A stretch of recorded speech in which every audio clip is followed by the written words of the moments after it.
Hey you, this is John from the Wayward Willis, and you are listening to the SarahTalk podcast. You know who else is listening? God. He's listening, and he's pissed. He has to send Jesus out of the room because of all the fucking profanity. Clean up your act, SarahTalk. You make baby Jesus cry. I love that one. It never gets old. It's so good. Ugh. I love all of them, but I love Yeah, baby they are. Jesus crying. They are all definitely good. Hey, let's do this. Let's leave the phone lines open.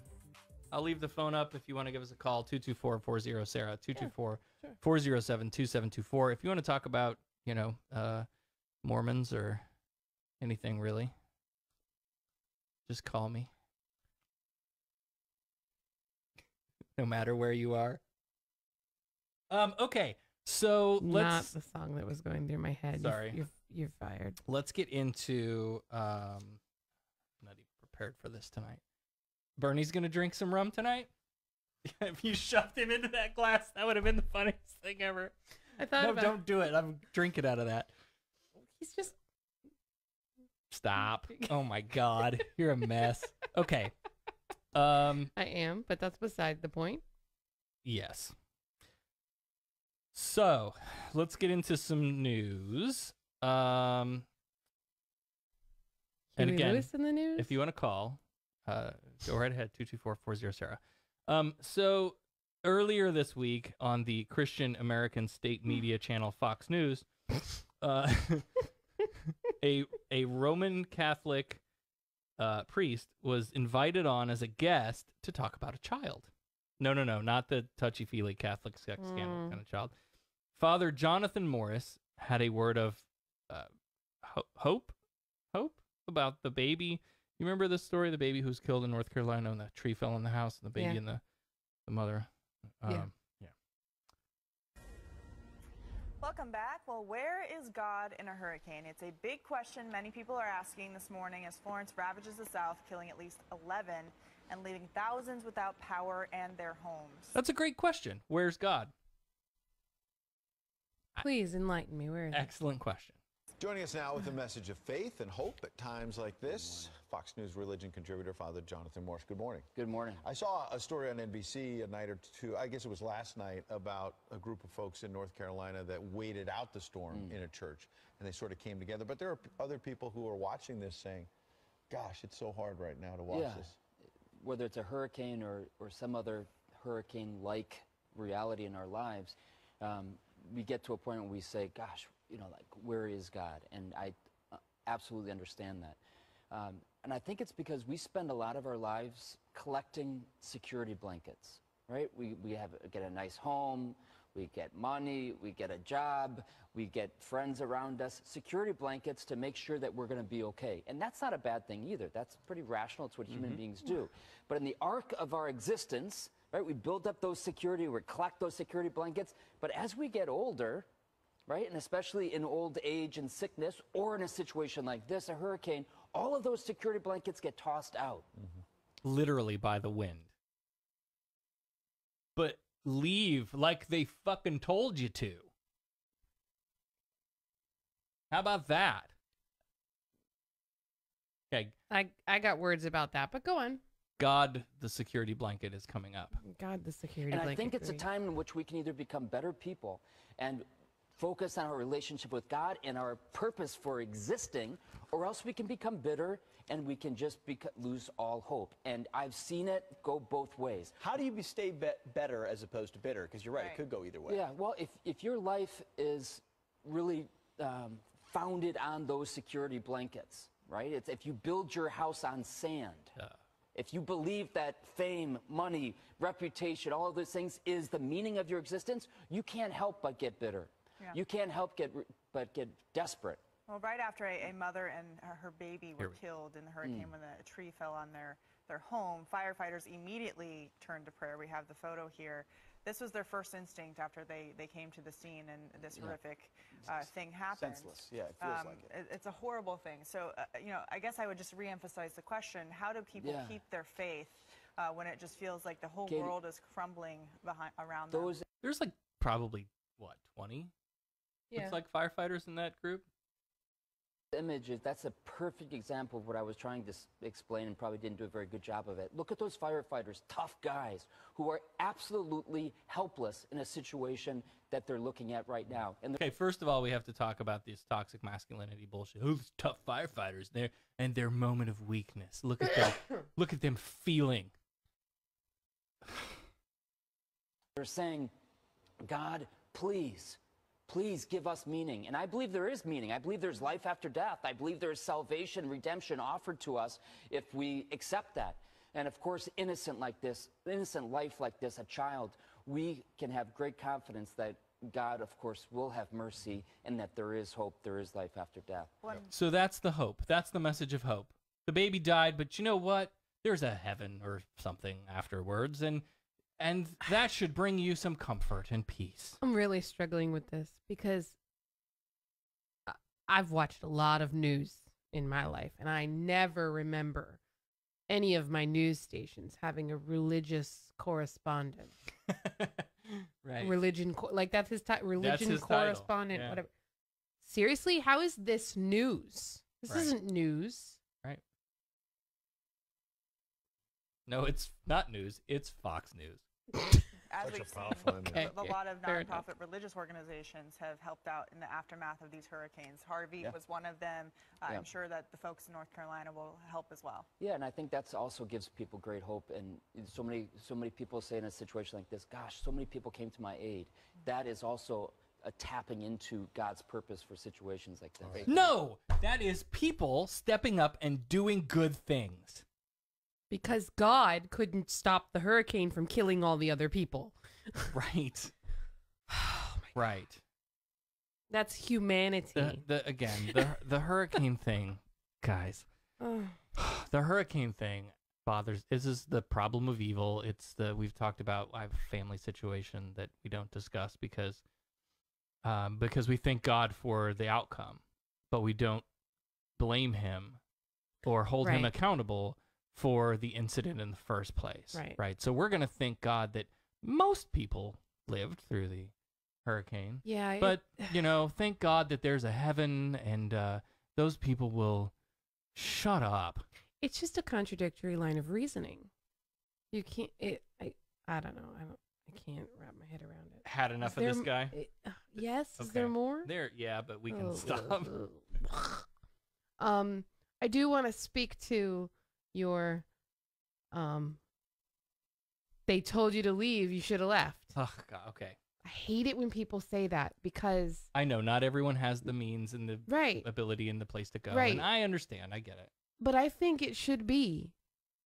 This is Bernie Sanders again getting in my head. I think it should be up to the local authorities and the government to go around and know who is not going to be able to evacuate because they don't have the transportation Right. or they have medical equipment that they can't carry with them that they need to survive. Here's a socialist idea for you. How about we have a government program that provides transportation that's why and I housing? Said this is Bernie in my head because that's exactly where I was going. Yeah, I mean, that's a great idea. Have a census of and I was watching the Puerto Rican governor was on the news and they were talking about things that they're trying to do down there to prevent things from happening again like that happened last year. Right. They're trying to work on having a census of all the people that are going to need dialysis so that they can be prepared in the event that they're, not able to get to a place or get to, like just things like that. If you take account of your communities and know who is in what situation. Yeah. Like, no, you're right. You're right. I was oversimplifying, and thank you for calling me out. I appreciate it. Mm-hmm. No, like seriously. Yeah, I know. Call me out. I thought Pat Robertson prayed away Florence. Did it not work? No. Remember we talked about that last week. Yeah. There were actually two people, not entirely sure that they put their hands facing the right direction, but at least two people that tried to pray away Hurricane Florence, and I'll be damned it didn't work. Shucks. Yeah. But nobody's going to go back to Pat and say, hey, buddy. Right? Didn't you say? Yeah, we covered this last week. Yeah, no, that's news. That's okay. New stuff. Bad news, and then I'm going to flip it. Okay. You better flip it. I will flip it. Flip it good. sounds like there's a monster outside It the really door. did. Oh crap! I hope we're not getting broken into. Yeah. I'm sure we would know. Yeah, I'm sure we will. So unfortunately, we have to have this conversation again. A black Florida transgender woman, 20-year-old Londonn Moore from Port Charlotte, was shot to death in Northport last week. This makes her the 5th trans woman to be murdered in Florida in the past 7 months. And as with most of these cases, police and the media misgendered and dead-named her. Of course. Who's surprised? Northport spokesman Josh Taylor said the department is reticent to call the victim a transgender woman or attribute the murder to violence against a trans person. He says their policy is to ask the victim their gender identity, but in the case of a murder, they rely on legal name and legal gender, which again, friends, is why we need to make sure that people can access these things, update these documents with as little gatekeeping and as low a cost as possible. You know what? And apparently the family identified the victim as a man as well. Oh, so when that makes sense. You got a family when that's you've got the unsupportive, family and that's- sure. So okay, so this may very well be a man who cross-dresses. That's a very valid possibility. They were found with long hair and traditionally feminine attire and accessories. They may be a trans person. The family may not be supportive. But here we are again. Another trans person, likely trans person, of color, murdered. Yeah. And look, at this point, the only thing I can think of that we can do to help slow down this garbage at all is to demand that queer and trans identifying people be treated with respect under the law. I think that's a first. And I don't think it's that unreasonable. movement. Like, No. how is I just? Ugh. People need to know that we're human. We're people. Some of us aren't freaks. Not in that way, anyway. That story's coming up in a moment. Oh, jeez. And we don't know if this happened because police are still investigating. We don't know exactly what happened. But far too often, these stories are the result of, I went out on a date with a girl, and I found out she's not a girl. She used to be a man.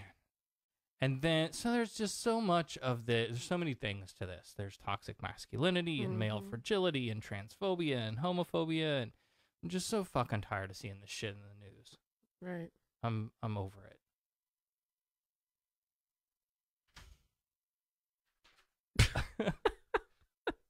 So let me flip it. I apologize, Cheryl. Cheryl Evans, who we talked to back on episode That was episode forever ago. 25. Yeah, like literally forever ago. She wrote a book, I Promised Not to Tell. We interviewed her about that book. She touched base with me and sent me this book. This book is Wonderfully and Purposely Made, I Am Enough, a journal all about me. Now, I am not the journaling type. However, I flipped through it and I thought, okay, no, this is actually, I can get with this. This is kind of cool. Say what? I know. And she has several different ones. This just happens to be designed at trans people. So it says, enjoy adding your energy to this stylish and fun-loving journal. You can pour your heart out onto the pages, delight in coloring the fun-loving images, respond to writing prompts, and doodle away. There's even a place to track all of your important information and milestones. What have you tracked so far? It's time to celebrate the uniqueness, that is you, your experiences, your heart, your soul, all documented in Wonderfully and Purposely Made, I Am Enough, a journal about me. So let's look at this. I'll tell you what some of the things are. Why haven't you done anything? My name, my pronouns. I'm going to tell you that in a minute if you just be patient. No, I'm not patient. You should know this. You've known me for how long? How patient am I? There is no right or wrong way to be transgender. We are all human in our own way, and I am no exception. My experiences are as unique and individual as I am. But here's what being transgender means to me, right? So it gives you an opportunity to kind of write down what being trans is all about for you personally. I knew I was transgender when... things that I remember about that day and time, I remember nothing about anything, not just that. Which is really sad because our son asked me today, hey, do you know about Omias's memory? Do you? Yeah, because you've told him that I have a terrible memory. No, I have no. No. Anyway. Right. This is how I remember feeling. The first person I shared my truth with was their reaction. Looking back, I can honestly say and kind of summarize some of the ways I've grown through my unique experiences. Not everyone gets me, and that is okay. Here is a list of all the people that can kiss my ass. No, that's not what it says. No, it's okay. So I'm me, and I'm the only one that will ever fully understand the path I'm walking. There are some ignorant people out there, and their opinion of me is none of my business. Just for fun, here's what I really want to tell those people who don't understand me. Kiss my ass. No. Oh. My kind and patient version. Oh. And then on the next page with several more lines. Now my brutally honest in your face version. Kiss my ass. I don't need that many lines. Right? 3 Exactly. words. One if you want to get a little... There's things for you to write about happiness, about music, joy, activities that you're interested in, love. There's little coloring pages that you can color. Mm-hmm. To draw a self-portrait. I'm not drawing a self-portrait. Come on. Sorry. Oh, come on.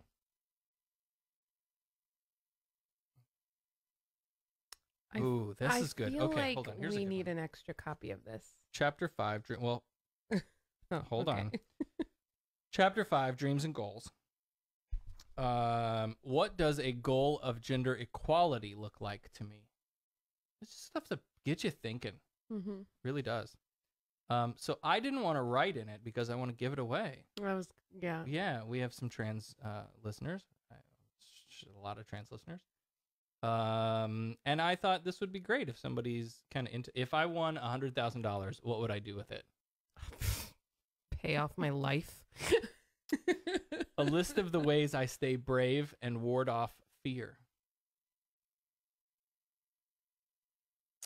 Yeah, so it's interesting. List of friends that I can call on. There's a place in here to write down like who your medical team is, with their addresses and phone numbers and all the stuff in the right places. Surgery information if you need to put that in. Prescription information. Milestones in your transition. So like she really put a lot of effort into thinking about the transgender experience from every possible angle. So here's what I want to do. I want to give this away to a listener. And typically we do that with, you can call, text, or email. But because I have the phone lines open, we're going to not do call. Unless you want to talk. I don't care. You want to call. Yeah, sure. So email, producer@SarahTalk.com. I'll take the first email that I get. And we'll send you this journal. And let's see. I don't know if this talks about the other ones that they have. She's putting together some other ones. What? What? Dan says refresh the feed. Are you talking to me or Russell? My parenting journey with an LGBTQ child. This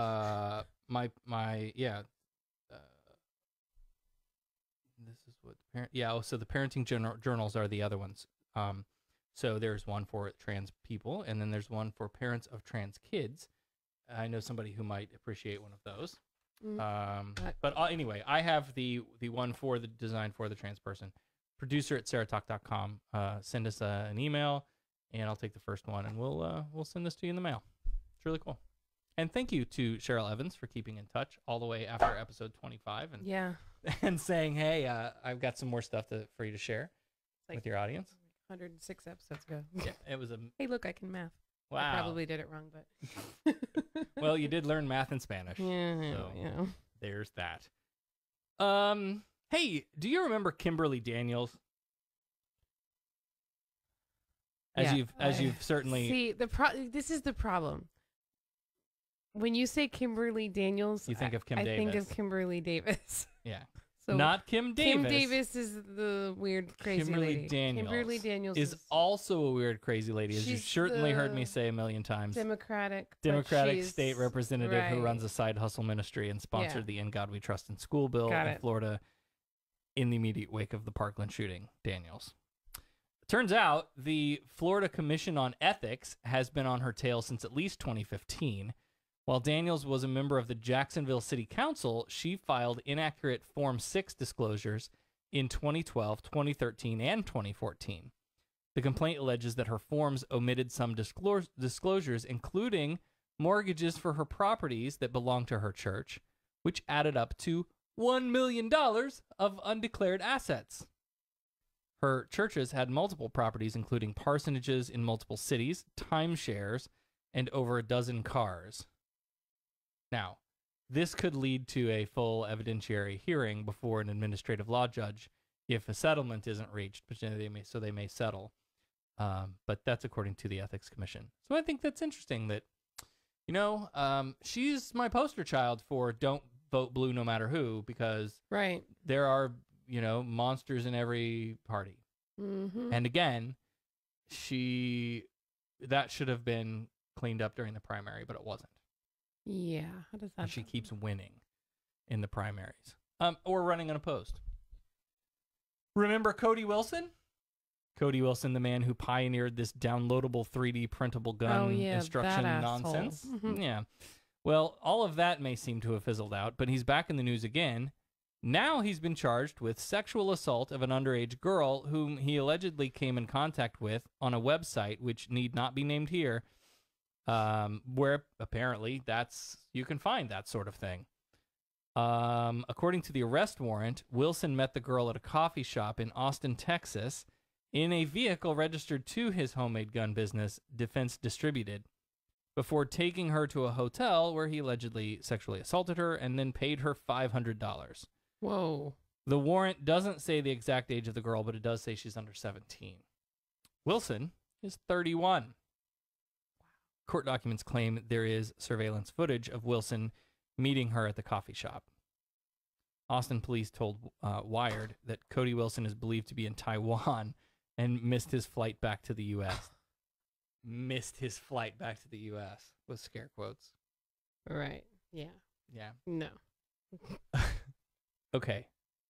So, you can choose to do the Florida Man now and then Beto and Ted. Or we can do Beto and Ted now and then come back and do the Florida Man. How long is Beto and Ted? It's an hour. Holy crap. Yeah. I don't know. Or do we do Beto and Ted as a Patreon special? Yeah, we say that, but then we still haven't finished the snake handling guy thing for patrons. I know. When do we have time to do that? It's like if we do that, it's gonna be 11 o'clock before we are even close to getting out of here. Okay, so do you want to push it back? I don't know. I really want to do it, but I'm so tired. It's a great debate. Yeah, I want to do it. Okay. You want to do that before the Florida Man? Yeah, sure. Okay. So sorry, guys. I told you it was going to be a 3-hour show. Yeah, but so I just want to see him hand it to Ted Cruz. Well, there's some back and forth. I watched this on NBC posted a video, and they had a kind of a glitch about 3/4 of the way through during a really important question. I was really pissed off that I didn't get to hear the whole thing. So this one is from KXAN, and I don't know if there's any issues with it or anything. So I haven't watched this actual video. I heard that they're I think it was at the very beginning of the debate where they asked each of them to say something nice about the other. Yeah, that was pretty good. You saw that part? No, I didn't. I read about I read a thing about it, and then I never got back to click on it to watch it. So okay, yeah. So and this is no ordinary election. This is volatile. I think our best days are ahead. I want Texas to lead this country in getting back on the right track. Together, we will keep Texas bright, bright red. Tonight, Senator Ted Cruz and Congressman Beto O'Rourke face off in their first high-stakes debate. And in the past year and a half, we've been delivering real results. There are places that have been written off. There are people who have been taken for granted. From NBC5, the Dallas Morning News, and SMU.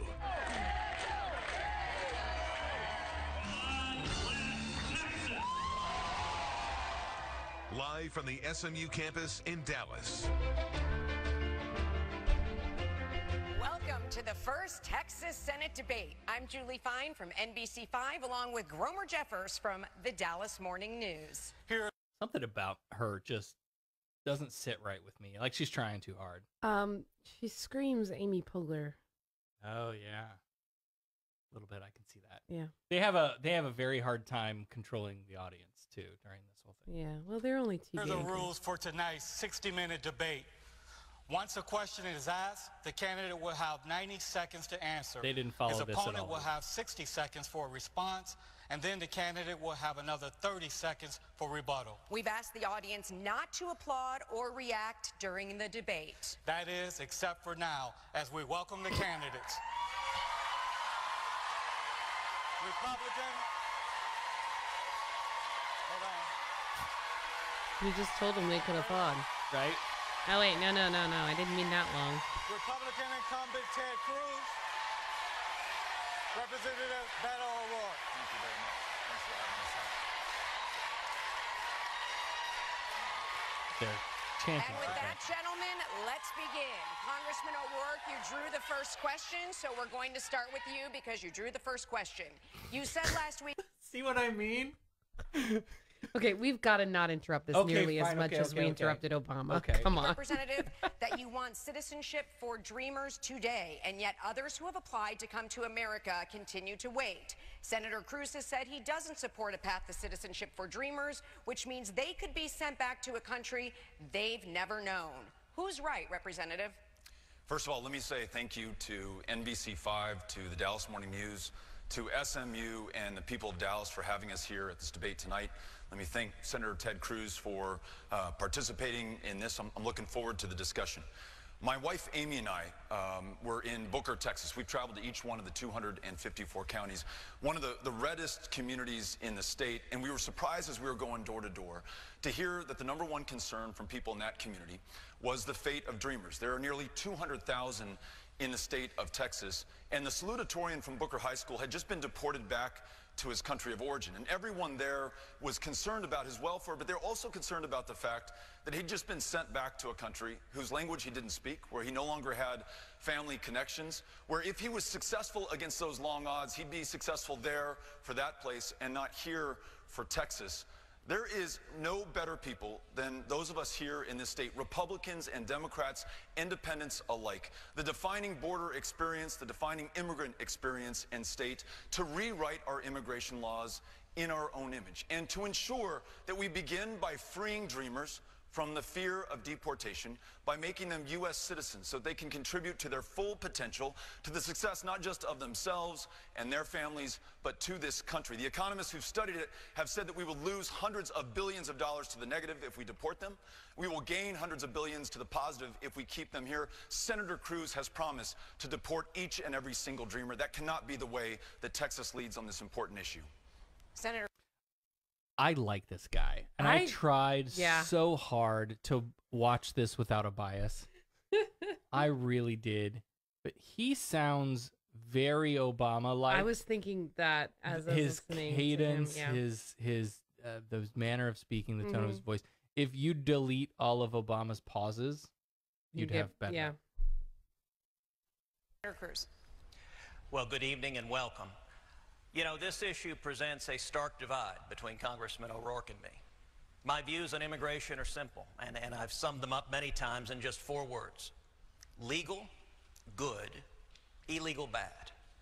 I think the vast majority of Texans agree with that. I think when it comes to immigration, we need to do everything humanly possible to secure the border. That means building a wall, that means technology, that means infrastructure, that means boots on the ground. And we can do all of that at the same time that we are welcoming and celebrating legal immigrants. There is a right way to come to this country. You wait in line, you follow the rules like my father did in 1957 when... You wait in line in the country where your life is in danger. Like that's what we forget about all of this. Right. There are a lot of people fleeing war and oppression. They're seeking asylum. They're not that just trying to move for the hell of moving. You know, like right. I think that's a missed point in the Republican talking points. It's just like but it takes the personal face away from those people, which is what you have to do to not care about them. That's the only way to do it. When he came from Cuba, he fled oppression and he came to Texas. He came seeking freedom. We are a state and we're a nation built by immigrants. But it's striking that Congressman O'Rourke, over and over and over again, his focus seems to be on fighting for illegal immigrants and forgetting the millions of Americans. You know, Americans are dreamers also. And granting U.S. citizenship to 12 million people who are here illegally, I think, is a serious mistake. I think Congressman O'Rourke is out of step with Texas on that. So tell me why that's a mistake. Give me a good reason. Right. Because they didn't follow the rules and wait in line outside the border gate. I don't know that that's a good enough reason for me. I know that's a good enough reason for a lot of people. Well, if they're willing to break the law to come in. Right. What are they going to do when they're here? They're going to go work in a field somewhere to try to provide for their family. Representative? I'll tell you about being out of step with Texas. Senator Cruz has sponsored legislation that would have this country build a 2,000-mile wall, 30 feet high, at a cost of $30 billion. And that wall will not be built on the international border between the United States and Mexico, which is the center line of the Rio Grande. It'll be built on someone's farm, someone's ranch, someone's property, someone's homestead, using the power of eminent domain to take their property at a time of record security and safety on the border. Senator John Cornyn and I introduced legislation that would invest in our ports of entry, where the vast majority of everyone and everything that comes into this country first crosses. Knowing who and what come in here makes us safer. It allows us to lead on the issues of immigration reform. Representative, quick follow-up for you. You've addressed the dreamers. Do you think anyone who is undocumented living here should have a path to citizenship? There are millions of people in this country who are working the toughest jobs. And we were in Roscoe at a cotton gin with 24 jobs. Every single one of them worked by someone who came to this country. Not a person born in Roscoe or nearby Sweetwater willing to do that work. That's the story of Texas and of this country. We need to bring people out of the shadows, allow them to get right by law. And yes, there should be an earned path to citizenship. The alternative, as Senator Cruz has proposed, is to deport 11 million people from this country. Imagine the cost. Imagine the stain on our conscience going forward for the generations who look back at this moment. Representative. So there's a lot of good points in there. Mm-hmm. The cost of, rounding people up and shipping them out is obviously a big one. But also, I think they missed an opportunity on this wall thing because, very few people are talking about eminent domain and having your backyards taken away. For this giant fucking wall they want to put in. But also, it's not going to be effective. Right. Do you remember the story we talked about a few months ago where they were like, they found a tunnel in a Burger King or some shit in Arizona? KFC. Or yeah. Yeah. Right. Guess what? Tunnels go under walls. Right. The fuck do you think you're stopping? Such a stupid idea. That's your time. Thank you. Senator Cruz, this question is to you. This month in Dallas, Officer Amber Geiger shot Botham Jean, a black man, in his own apartment. Why did you caution Representative O'Rourke and others not to jump to conclusions in this case when the Texas Rangers and the Dallas County District Attorney said she committed manslaughter? What happened to Mr. John was horrific. Nobody should be in their own home and be shot and killed in their own home. It was tragic. Now, the officer, as I understand it, has contended that it was a tragic mistake. It was a case where she thought she was in her own apartment. She thought he was an intruder. Right now, today, I don't know what happened that evening. Congressman O'Rourke doesn't know what happened that evening. But he immediately called for firing the officer. I lived in an apartment for a long, long, long time. Never have I ever gone into the wrong apartment thinking it was mine. Is that a thing? Does that happen? Maybe if you're blackout drunk. But I don't know. I don't know how you're, I don't know. I mean, who's at fault there? Like, were his doors locked? Obviously not. If she was able to just walk in. Yeah, I don't know all the details. I don't know all the details, but. I think that's a mistake. Look, we have a criminal justice system that will determine what happened that night. If she violated the law, if she did that intentionally, she'll face the consequences. But without knowing the facts before a trial, before a jury's heard the evidence, Congressman O'Rourke is ready to convict her, ready to fire her. And I'll tell you, it's a troubling pattern. Over and over again, Congressman O'Rourke, when faced with an issue about police and law enforcement, he sides against the police. So in the United States Congress, he voted against allowing funds to go to body armor for sheriffs. When it comes to immigration and customs enforcement, he has said he's open to abolishing that law enforcement agency. So slow down there, Gish Gallop. Let's talk about the funding for the armor, body armor. Who's going to pay for that? Were you okay with the tax? Yeah. Whatever that was going to, because as a Republican, I'm sure that you had to weigh the tax issue. Mm-hmm.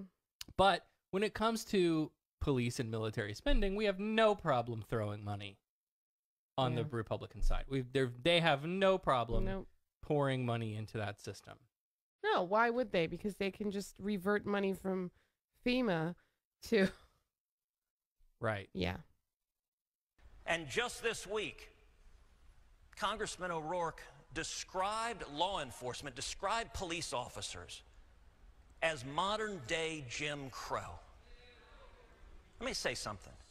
I have gotten to know police officers all across this state. That is offensive. Just today, Fort Worth is burying Officer Garrett Hall with his wife Sabrina and 2 kids who was shot in the head risking his life. Here today, Officer Brian Graham, an Arlington SWAT officer who was shot in the head. Senator, I'm gonna have to stop. He is here, and everyday police officers risk their lives for us. Officer Graham is standing there, his 2 kids. He took a bullet in the head, protecting us. And let me say right now, I think it is offensive to call police officers modern-day Jim Crow. That is not Texas. That's your time, Senator. So a lot of fans in the crowd there that quite enjoyed that. I think this is a simple nuance issue, right? Obviously, nobody's saying that all police are this or all whatever. But he's trying to make it out to be a monolith. He doesn't have much. So he's got a Hoover. Mm-hmm.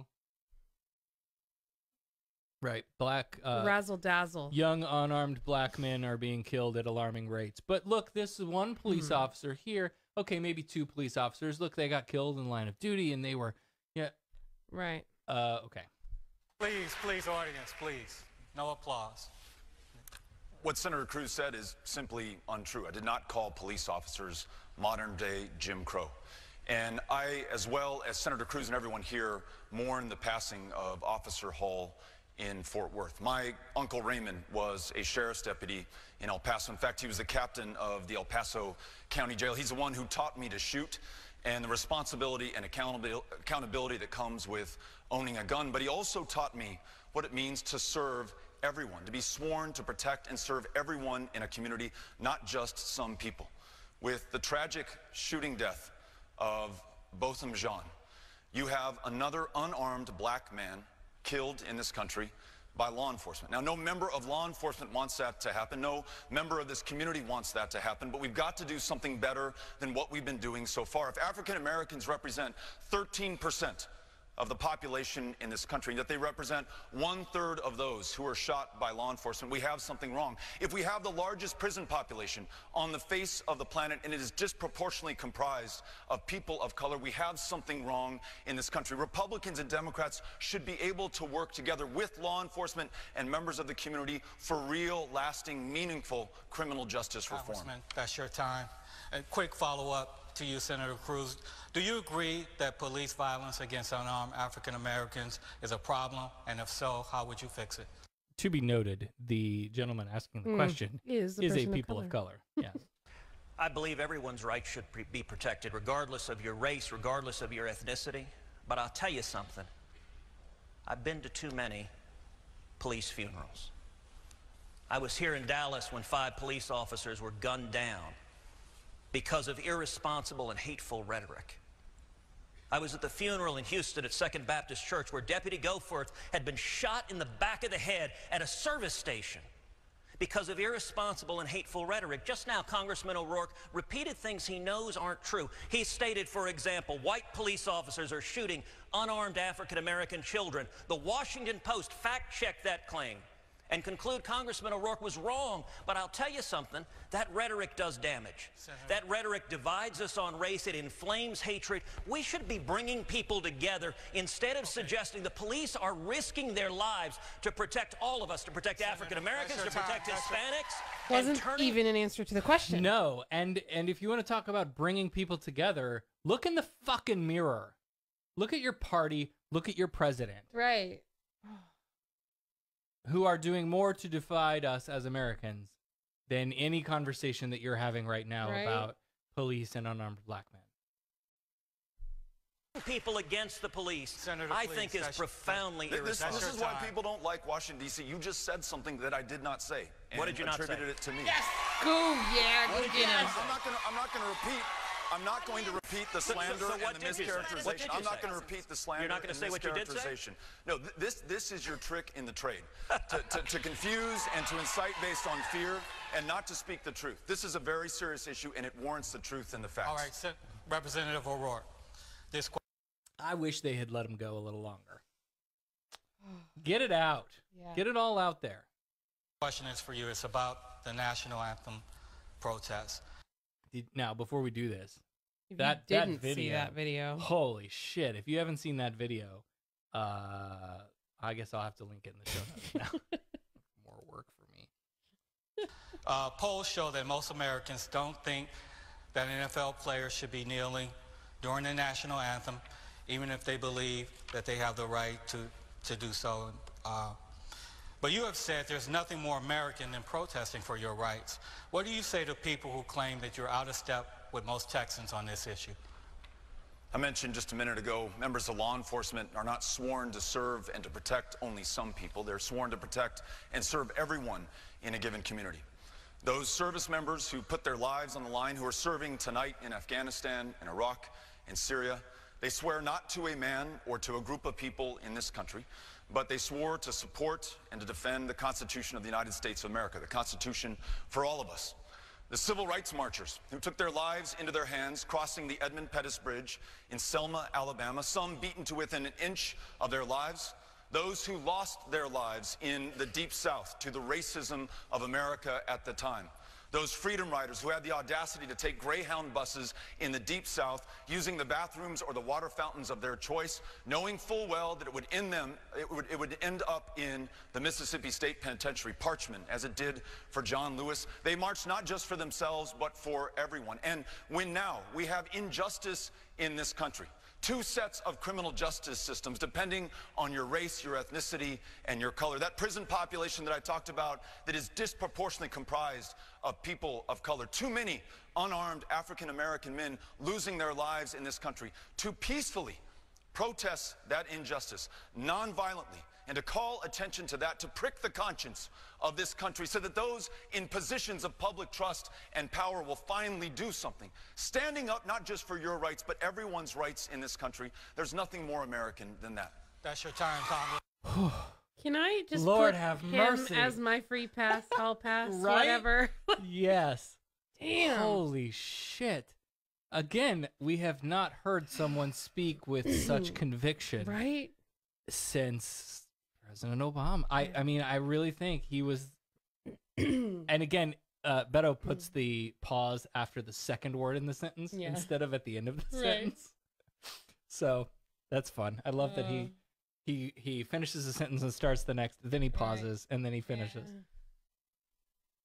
I'm going to have to ask again for the audience to please refrain from reacting and applause. Okay. How could you not have applauded that, though? And he, by the way, he's got this huge smile on his face, so he's put his cards on the table. Okay, we need to get through a lot of questions here. Senator Cruz. You know, Congressman O'Rourke gave a long soliloquy on the civil rights movement. And I'll tell you, one of the reasons that I'm a Republican is because civil rights legislation was passed with the overwhelming support of Republicans, and indeed, the Dixiecrats who were imposing Jim Crow, the Dixiecrats who were beating those protesters were Democrats. And that's one of the reasons I'm proud to be a member of the Party of Lincoln, a member that stands for equal rights for everyone, regardless of what race, what ethnicity. Every human being is a creation of God that our Constitution protects. Okay, new plan. Okay, first of all, we have to remember that the party platforms did sort of flip-flop, where the Democrats used to be the conservative party and the Republicans used to be a little more progressive. So that was a thing. Don't forget about that. Also, though, new drinking game. Anytime Ted Cruz lives in the past, or, spoiler alert, brings up Hillary Clinton as if she fucking matters, we all take a drink. Okay? He's not going to do that, is he? He's not Donald Trump. But nowhere in his answer did he address the fact that when you have people during the national anthem taking a knee, refusing to stand for the national anthem, that you're disrespecting the millions of veterans, the millions of soldiers and sailors and airmen and Marines that risk and fight and die to protect that flag and to protect our liberty. And to be clear, everyone has a right to protest. You have a right to speak. But you could speak in a way that doesn't disrespect the flag, that doesn't disrespect the national anthem. And I'll tell you, those civil rights protesters would be astonished if the protests were manifesting and burning the flag. Dr. King, that's not something Dr. King stood for. He stood for justice without disrespecting the men and women who fight for this country. That's not the issue at all. Again, way to run way past the point. Ted Cruz's education level is too low for a debate of this caliber. He obviously doesn't understand the questions enough to answer them appropriately. So he's got to deflect. Let's say it again. We're not protesting the... I'm sorry, go and then I'll read it. we're not protesting the military. We're not protesting the country. We're not protesting the flag. We're not protesting the veterans. Like, none of this has anything to do with it. People of color are at the end of terrible things in this nation, and we're doing nothing to make it better. Yeah. And that's literally it. So, tell me how kneeling for our special song is any different from refusing to get out of the front seat of the bus. Right. How is it any different? It's a peaceful protest. Ted said it himself. It's your right as an American citizen to protest. Great. Then shut up. And the thing people keep forgetting, Victoria points it out in the chat, is that the person who told Colin, hey, maybe you should kneel, was a veteran. Yes. He, went and they talked this about is it. the and most they worked respectful way you can do and it. Because you kneel at a grave site, you kneel before the prayer, cross. you kneel, all of these things. Yep. Okay, wait. Dan says, new drinking game. I cannot afford to get that drunk. Well, you have to choose one or the other. It's either when the lights go on in the coasters or whenever. Yeah, okay. Not both. Don't do both. No, absolutely not. Sir, first of all, he again tried to mislead you by taking a peaceful protest during the national anthem to burning a flag. No one here, myself included, has suggested that anyone should be doing that. He also grounded his answer in partisanship, talking about the GOP being better than the Democrats. Listen, I could care less about either party at this moment. At this deeply divided, highly polarized time in our history, this moment calls for all of us, regardless of party or any other difference of race or sexual orientation, how many generations you've been here, or whether you just got here yesterday. We need to come together for this country that we love so much. And we're moving on here. The next question for Senator Cruz. Details are still being worked out, but Dr. Christine Blasey Ford may testify about her allegations of attempted sexual assault against Judge Brett Kavanaugh. Is there anything you could hear from her that could make you change your vote? What do you think he's going to say? Well, he already shook his head no, so I'm going to go out on a limb and say no. Well, absolutely. And listen, I very much hope Dr. Ford comes next week and testifies before the Judiciary Committee. I publicly called for her to be given an opportunity to testify. I urged my colleagues. The allegations she's raised are serious, and they deserve to be treated with respect. And I hope that she comes and has a full opportunity to tell her story in a way that is respectful, but I also think Judge Kavanaugh deserves a full opportunity to defend himself and to let the American people listen and come to an assessment of what happened. We don't know right now, but we need to give them a full hearing. I will say, though, more broadly than this issue, whether it is Judge Kavanaugh, whether it is Neil Gorsuch, whether it is other Supreme Court nominees, reflects one of the many massive divides on policy and substance and record between me and Congressman O'Rourke. Congressman O'Rourke doesn't want Judge Kavanaugh confirmed. He said that before these allegations. He said that after these allegations. He didn't want... does half of the country. Right.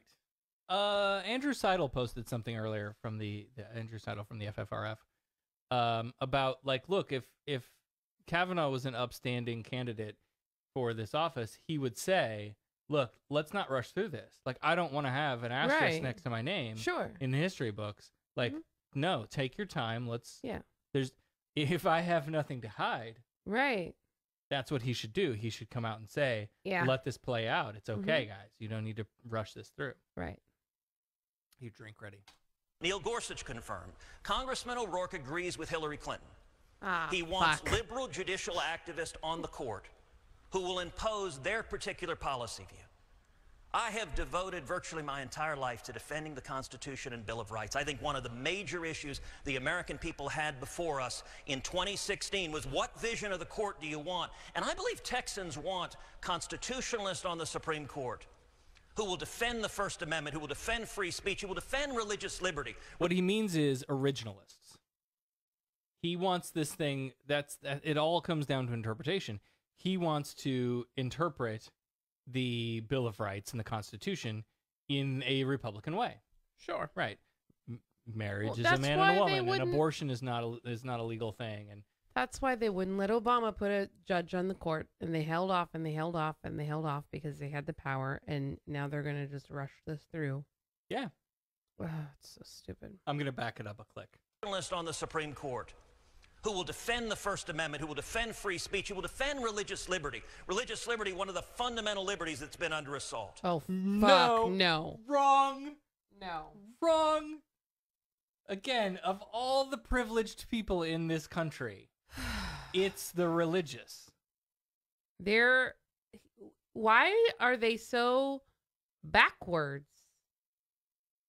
They want to go backwards.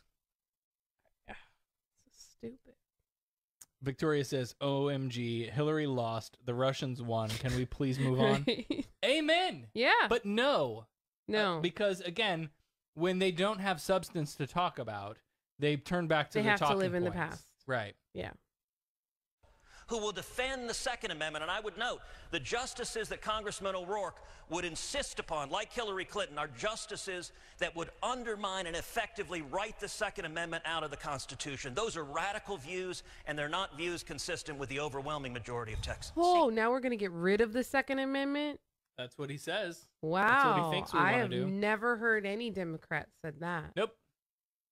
No, I don't see the retweets of the hashtag repeal 2A. It's not. It's not a thing that we do. On our just side. because they want to get rid of Roe v. Wade and Obergefell and erase that completely off the books, right?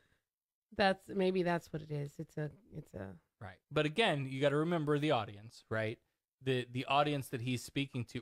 They're Texas and they want their guns. They're Texas, but at this point in the race, you're speaking to the base still, right? We're not reaching out to the middle yet, to the centrist, to try to pull some people off the fence into my side. Oh, that's excellent. Lamont says, when you're accustomed to privilege, equality feels like oppression. Mm-hmm. Exactly. Yes. Thank you, Senator. That's your time. Representative. I'm sorry. Pause it. Victoria says, wait, why are we talking about Hillary? Wasn't she recently removed from Texas history curriculum? That was great. That was really good. Okay, go. The senator has a troubling history of the kinds of nominees that he's supported. Someone like Jeff Mateer to the federal bench, someone who believes in conversion therapy, who's described transgender children as part of Satan's plan. Now, let me tell you, a Texas man standing up at a formal debate in Texas,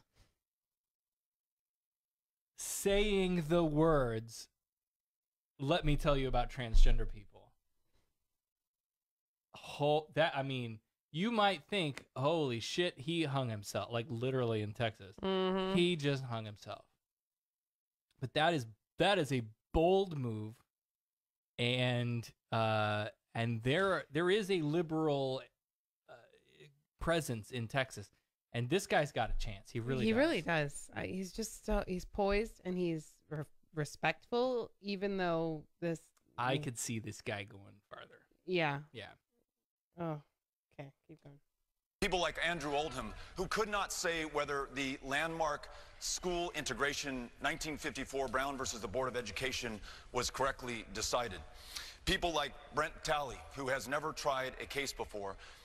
Dr. Ford's allegations should be investigated by the FBI, full stop. There's precedent for that. That's the right thing to do given the gravity of the accusations. But the senator is right in this regard. Judge Kavanaugh does not meet the bar for Texas to serve on the Supreme Court in a state that is now 50th in voter turnout. Judge Kavanaugh has a troubling history on voter rights protections. In a state that is the epicenter for the maternal mortality crisis, 3 times as deadly for African American women, Judge Kavanaugh has a troubling history in agreeing that Roe versus Wade is the decided law of the land. And in a state where you can be fired for being gay, his support for civil rights is in question. We need a Supreme Court justice who will decide in favor of people and for their rights that have been established by precedents and under the Constitution. And in Brett Kavanaugh, we do not have that justice. Representative, that's your time. Senator Cruz. You know, it was striking. He didn't dispute that he supports liberal activists who would impose the policy he wants. And you support conservative activist judges who support the policy you want, which is rolling back Roe v. Wade, taking off Obergefell.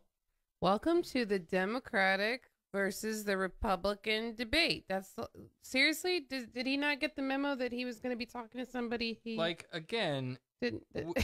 So prior to recent events,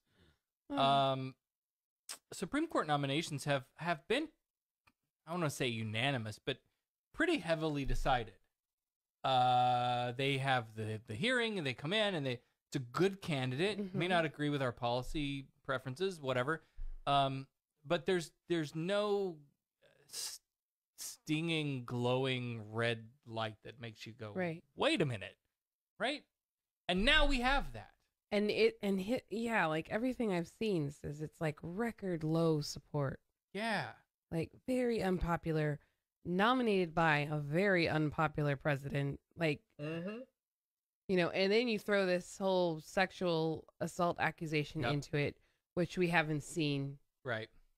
Yeah, I'm interested to watch that, like, and I'm glad. What was it? 1991, I think, was the Anita Hill, Clarence Thomas thing. Right.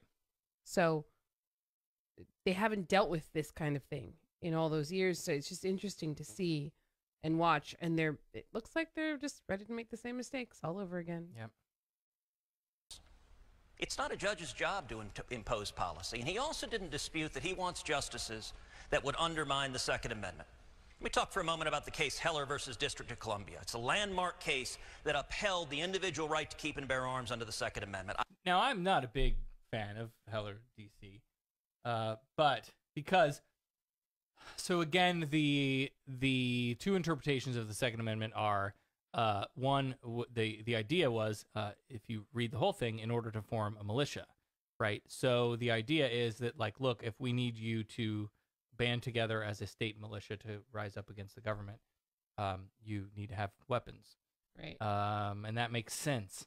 And then D.C. v. Heller kind of changed that and said, well, but that means that you as an individual, not as a militia member, right.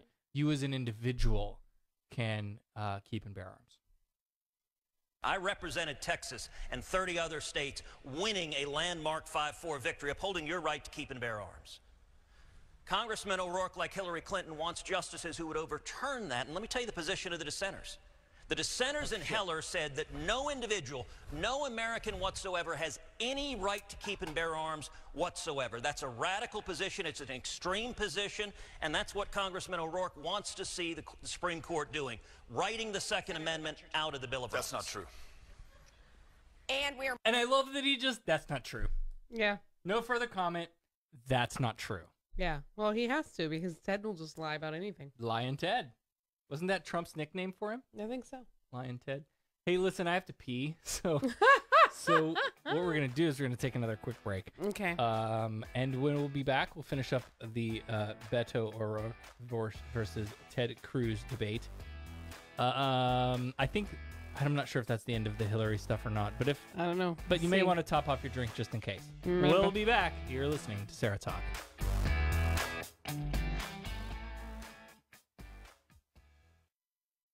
Are you ready for your first card? As I look at the set I placed down for you, I see an interesting things rising. Some of it has to deal with love and money and changes, and hopefully they're going to be for the better. Now your first card represents your situation. Maybe some problems you've been having, maybe a little bit about yourself. Your first card is sorrow. This card is letting us know that there is some type of disruption in your life. Not that it's a big deal, but this card is giving off a strange vibe of anxiety. Actually, this card is warm in my hand. Oh, now caller, if you listen here, I'm seeing in the cards. Oh, yes, the 45 of mangoes. The 45 of mangoes card says you're going to go on to Patreon and subscribe because there is nothing better than giving when receiving. What will you ask me? Find out now and I see for you. Call me now for a free tarot reading. I was feeling so alone. I was going through a really difficult time. I was embarrassed and a little scared. I didn't want to bother anyone. I didn't think they'd understand. I thought it would just make things worse. It was tough at first, but I did it. It ended up taking a huge weight off my shoulders. I feel a lot better. I'm glad I asked for help. I asked for help. I asked for help. I asked my aunt. I asked my dad. I asked my teacher. I asked my mom. I asked the Trevor Project. Now, I feel like I can get through this. I know that I am brave. You can do this. You can do this. Ask for help. Ask for help. Ask for help. Ask for help. Ask for help. Whatever it is, ask for help. If you're thinking about suicide or need support, call the Trevor Lifeline at 1-866-488-7386. Trained counselors are there to help 24/7. Ask for help. Hello, this is Victoria from Everett, Washington, and you are listening to Sarah Talk, you lucky people. Welcome back to Sarah Talk. There it is. There we are. He was. You just standing knocked him over. I know, but he was doing headstands. Bernie's doing headstands. That I'd like to see. Okay, so we're in the middle. Probably could. We're in the middle of the debate between Ted Cruz and Beto O'Rourke. So far, this has been really good.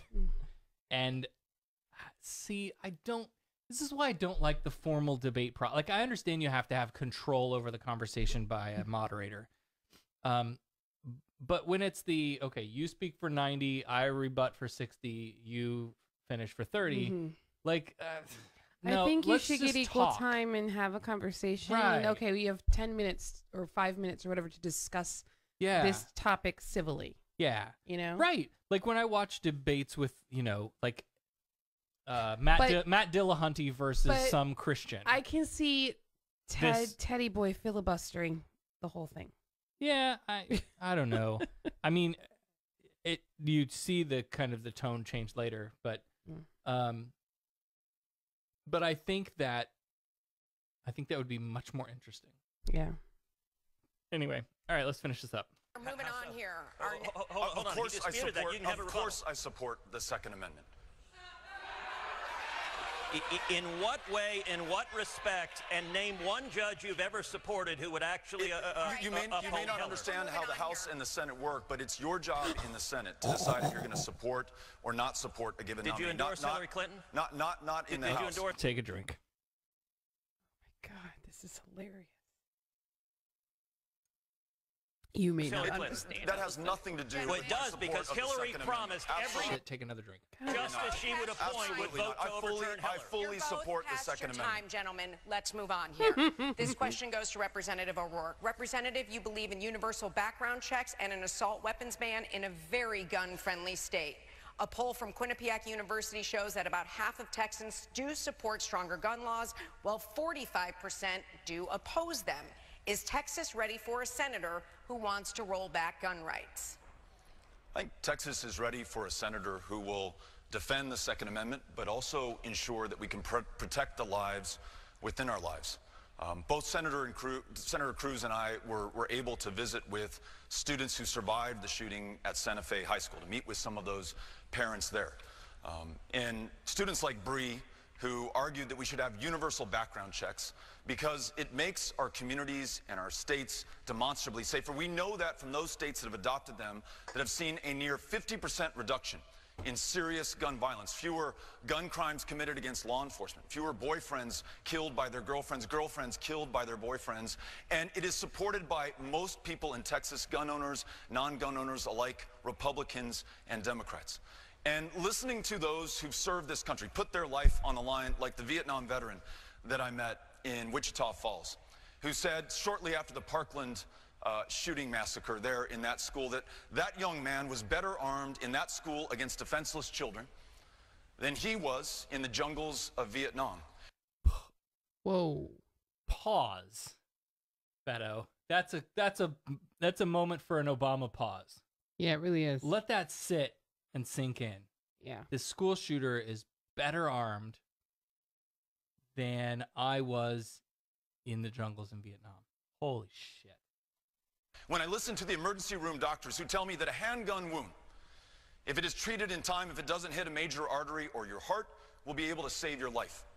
But a weapon designed for the express purpose of killing people as effectively, as efficiently, and as great a number as possible. The high-impact, high-velocity round from an AR-15 will blow a hole the size of an orange out your back. You will bleed to death before anyone can get to you, and that's exactly what it was designed to do. Weapons of war belong on the battlefields, not in our schools or our churches, our concerts, or our public life. Senator, how can you disagree with that? Well, let's find out. You know, all of us have been horrified as we've seen these school shootings. Santa Fe High School is about a half hour from my house. I was home that morning at 7:30 in the morning when the shooting happened. I jumped in a truck and headed down there. The difference between Beto and Ted when they talk about these interactions that they have with people. Ted's an I person. Yeah. I. Me. It just feels different. Yeah. He's narcissist. It doesn't feel as genuine. And again, I'm biased, but yeah. I spent the entire time at Santa Fe High School, that entire day with students, with teachers, with first responders, with parents.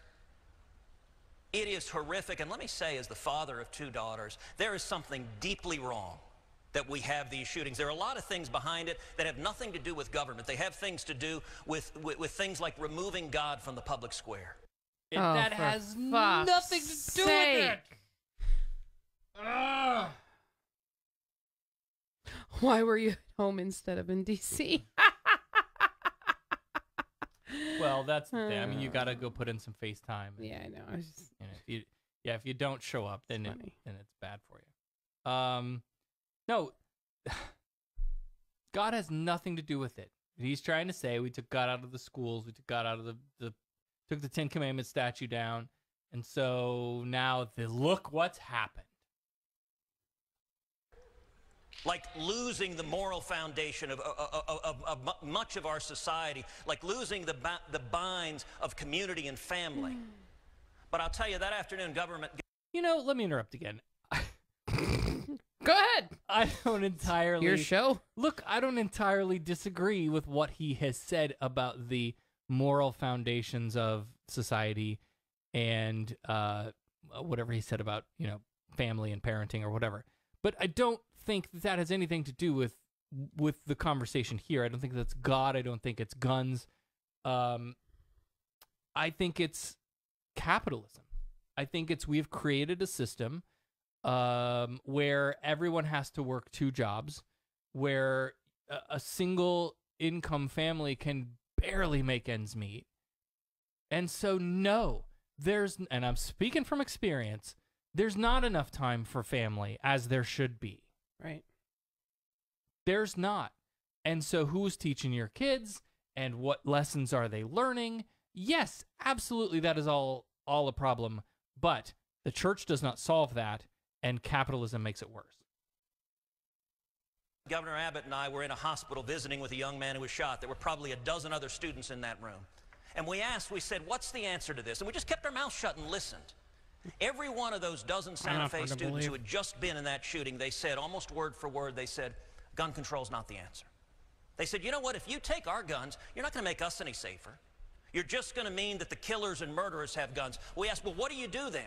The number one answer I heard from the students and parents and teachers at Santa Fe is more armed police officers in schools to keep our kids safe. We can make our schools safer by having officers protect them. Senator, that's your time. Representative. No, it's interesting because when you ask the kids from Parkland what they thought, more guns was not the answer. Loading up, we've gone through this in circles. I don't want to talk about it again. We had a town hall meeting in Graham, Texas, where I met an educator named Holly. She's been teaching for 29 years, so she understands what goes on in schools and in the classroom. She's also the advisor to the Clay Target team. She's probably the best marksman in that community, maybe of anyone here at this auditorium today.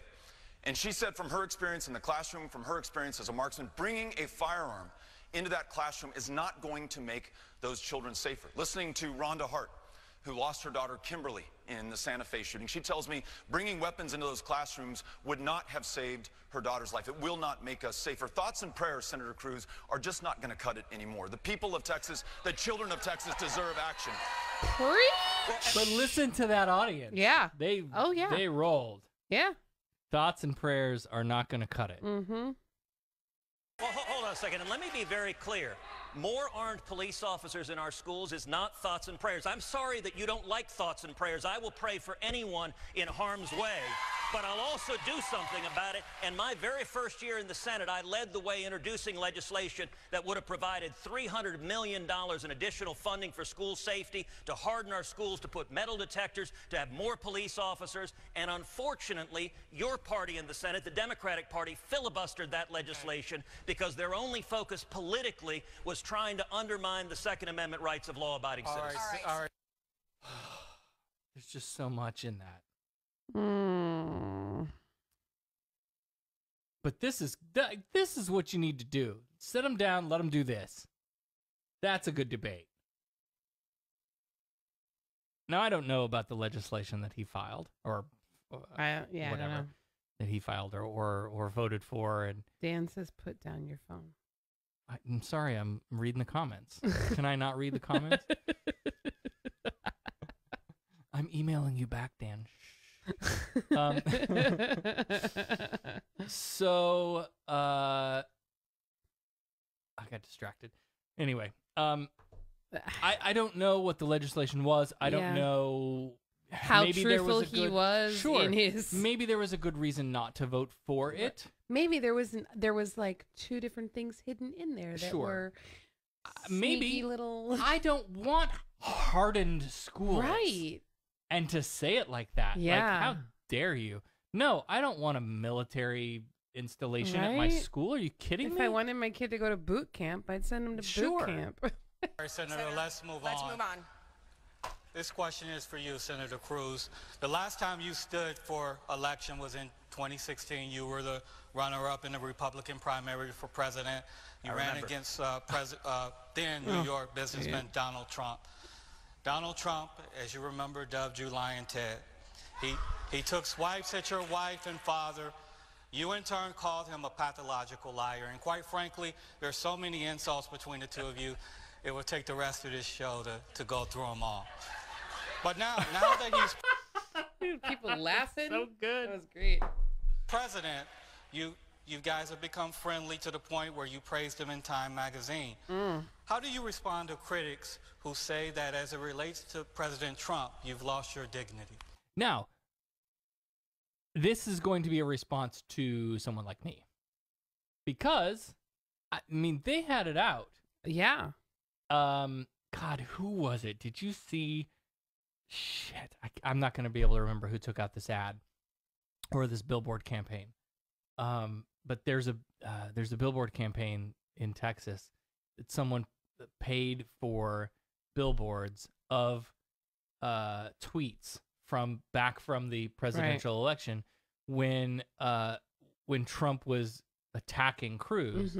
So they're Trump tweets attacking Cruz, and now Trump's rolling up into Texas gonna campaign for his buddy Ted, which I thought was an amazing tactic. Like, yeah, let's run those billboards. Fuck yeah. Well, there is no doubt 2016 was an election unlike any others. You got and that there were right. some hard shots thrown. I'll tell you, my dad, who's here tonight, anyone who knows me knows my father has been my hero every day of my life.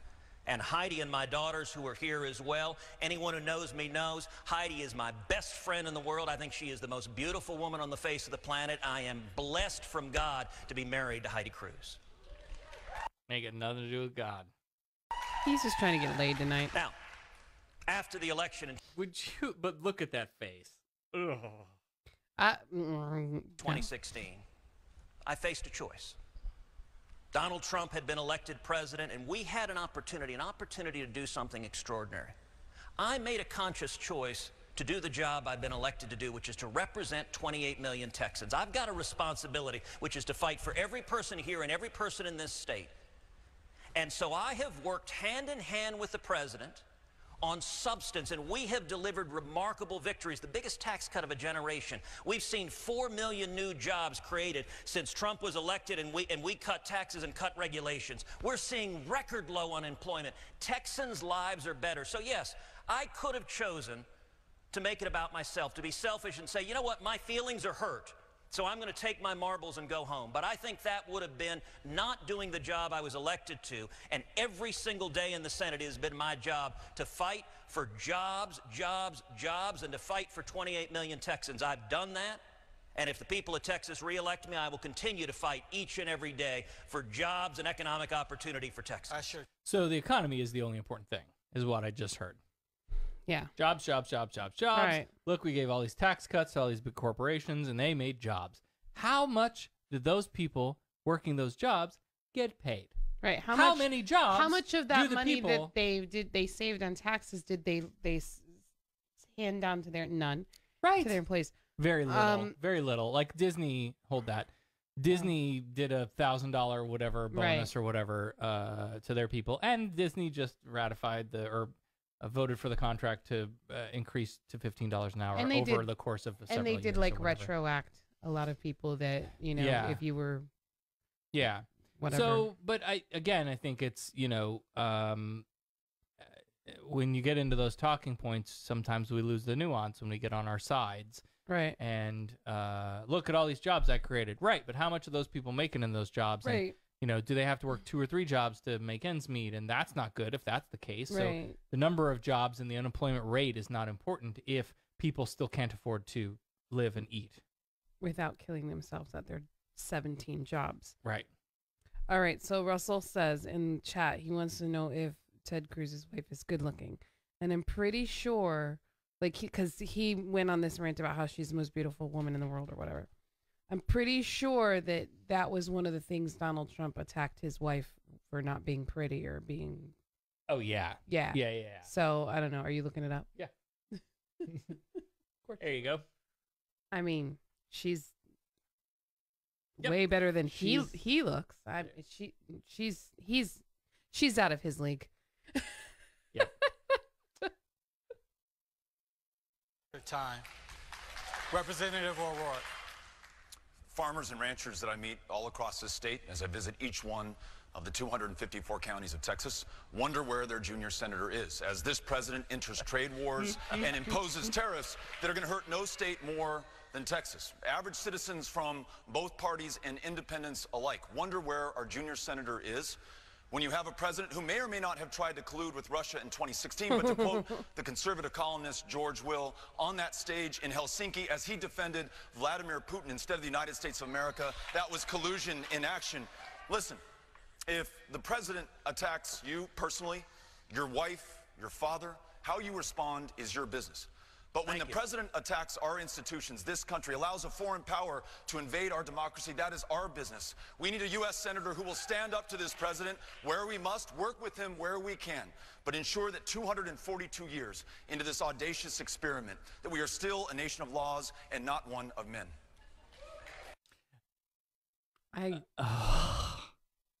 So again, let's go back just a moment to this idea of like, look, you guys fought to the death in the presidential run-up to the presidential election in 2016, and you were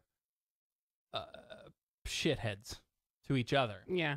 But the minute one of you got elected, the other one was like, oh, okay, I'll do whatever you say now. Let me put my nose up I there. have to, right, I got to follow the party line. And again, I'm going to say this again and again and again, but at what point do we have some people stand up? I don't know if it's Susan Collins or Murkowski or who, but somebody to stand up. I don't think it's going to be Collins. And say, this is not the Republican Party that I ran on. This is not my Republican Party. That's the movement that needs to happen. So let me say two things. Number one, Congressman O'Rourke invoked farmers and ranchers. I'll tell you, I'm incredibly privileged to have the support of farmers and ranchers across the state. Indeed, the Texas Farm Bureau has endorsed my reelection because I've been fighting for farmers and ranchers for 6 straight years. And on policy, Congressman O'Rourke's position are dramatically out of touch with farmers and ranchers. He supports President Obama's Waters of the United States rule. He's voted in favor of it multiple times, puts massive burdens on farmers and ranchers. We should probably have added Obama to the reasons to take a drink into the drinking game. Hillary, Obama, anything in the past. He's voted in favor of the death tax, keeping it broad, sucking farmers and ranchers and small businesses into it. That's not good for farmers and ranchers. Every time Beto picks up his pen and writes something down, that's a good one. Well, but they can't see that. You and I can do it. Yeah, I know. He's like on Hold on, if we're going to do that. He's got, you're right. No. You haven't had any. I can't. It's, no, it really, really do me in. You know where his question ended? It ended on an attack on Donald Trump. And the modern Democratic Party is just consumed with hatred for Donald Trump. That's why Congressman O'Rourke... Stop. Okay, but why is the Republican Party consumed with hatred of Hillary Clinton, who didn't win the election? Right? Like, why can't we have a little bit of disgust for our president that we didn't want? Yeah. But it's, that's not good, but it's okay for you to hate on the one that lost. Just close your eyes, and you can drink when I say this if you want. Just close your eyes and imagine where we would be right now had Hillary won. Or had Bernie won. O'Rourke is the only Democratic Senate nominee in the country to explicitly commit to voting to impeach President Trump. That is extreme, and that doesn't reflect Texas. That's your time. Representative O'Rourke, you have addressed your 1998 DWI arrest numerous times during your public career, but not this question. As the Houston Chronicle pointed out recently, a witness said in that accident that you tried to leave the scene of the accident. Did you, and should voters be concerned about this incident? Yeah. I did not try to leave the scene of the accident, though driving drunk, which I did, is a terrible mistake for which there is no excuse or justification or defense, and I will not try to provide one. I can only tell you that I was able to have a second chance in my life. I was able to start a small business with good friends in El Paso, was able to meet Amy on a blind date before Tinder, raised 3 amazing kids with her, Ulysses, Molly, and Henry, serve my community on the El Paso City Council, and represent 750,000 people from my community in the United States Congress. Now, before he goes on, because he's got a point coming up here that's really good, but put this in light of all of the other things that are happening all of the other allegations that are coming out, for you to go on, and this is a fucking DUI, right? For you to go on stage and say, hey, look, yes, I did it. I fucked up. And and what he's about to say is, fortunately, I'm white and a man, and I got a second chance at this. And, you know, and I appreciate that, and I'm not going to let that go to waste. Where you have some other people who come up with allegations and deny, right? Where if Kavanaugh, for example, maybe had come out and said, you know, listen, there was this thing at this party. She's right. It happened, and I feel like shit. And, you know, but that shouldn't disqualify me because this. And had he come out and that. said that, I think he would have gained respect. Now, forget it. Right. No, I wasn't even there. Yep. And his friend who was supposedly there, oh, no, I don't remember that. And they, like, and the book with the... Right. Oh, right. So, yeah. You know. Yeah. Teenagers are stupid, and they do stupid things. Right. And most people can understand that. But the way he has handled... the way Beto's handled this question, I think that commands some respect. Yeah. Like, I appreciate the way he's answered this question. I've made the most that I could with my second chance and my opportunity. What I do know is that as a white man in this country, there's a privilege that I enjoy that many African-American men and women do not. They do not have that second chance. They're forced to check that box on an employment application form that makes it harder for them to get a job. They're ineligible for the Pell Grants that would allow them to attend SMU or TCU or any institution in this area. And their choices are narrowed, their options are constrained in their lives. Everyone deserves a second chance. And if my experience can contribute to an understanding that allows me to work with Republicans and Democrats alike on real and meaningful criminal justice reform to ensure that everyone is able to live to their full potential and no one's mistake defines them for the rest of their lives, that will be something good in whatever meaningful way it is that has come out of that terrible decision on my part. That's your time, Congressman. What a great way to handle that, I think. Yeah. I don't know any other better way to... You paused it. Look at his face. That's hilarious. That has to be the cover photo. You gotta screenshot that. Hang on. That's amazing. Oh my God. Oh, I wish you could all see this. One day, You'll be able to flip it. we'll be able to, when we have the Patreon dollars to upgrade all of our equipment here. And Oh, it's such a perfect picture of all. That's great. Well, you'll see it when the episode posts. There you go. Got it. Senator. You know, I don't intend to get into Congressman O'Rourke's personal history, but I will keep the focus on issues and substance and record. And I will say, as a member of Congress, he introduced legislation that would make it easier for those with drug convictions to get driver's licenses. I think that's a real mistake, and it's part of a pattern. There's a consistent pattern when it comes to drug use that in almost every single instance, Congressman O'Rourke supports more of it. So when he was on the El Paso City Council, he's one of the leading advocates in the country for legalizing marijuana. He wrote a book about that. What's wrong with that? Right. Also, Google Beto O'Rourke's book about legalizing marijuana. Yeah, that needs to be on my reading list. Now, legalizing marijuana is actually a question on which I think reasonable minds can differ. I've always had a libertarian bent myself. I think it ought to be up to the states. I think Colorado can decide one way. I think Texas can decide another. But I'll tell you, Congressman O'Rourke didn't stop with marijuana. He introduced and he advocated for a resolution in the El Paso City Council calling for a national debate on legalizing all narcotics. 1, how true do you think that is? I don't think that's true. 2, what's wrong with debate? National debate. Right. That's all it was. Like, hey, let's talk about an issue. Right. And ain't nothing wrong with that. You're at a debate right now, so what's wrong with that?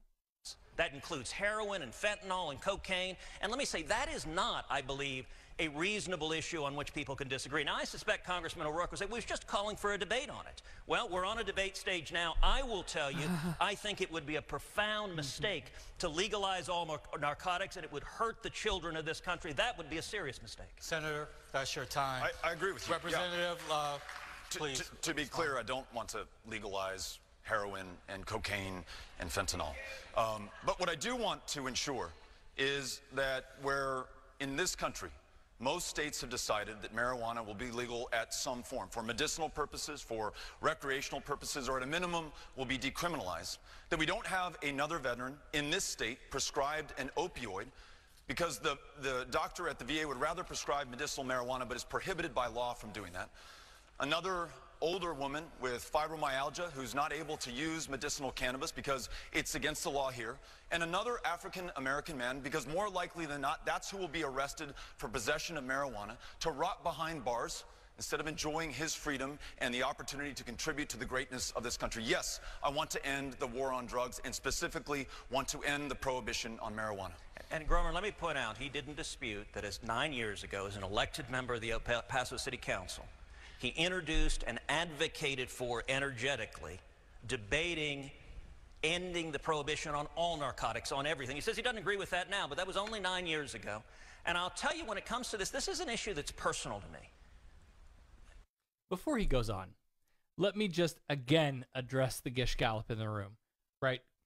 This is, if you're not familiar, a gish gallop is when you go to make an argument in a, particularly in a debate, generally, where you just like fire off, like, I don't know, the clip of an AR-15, all these different arguments, just and then your opponent has a chance to talk, and you're like, fuck, what do I answer? Like, I can only answer 2 of those things.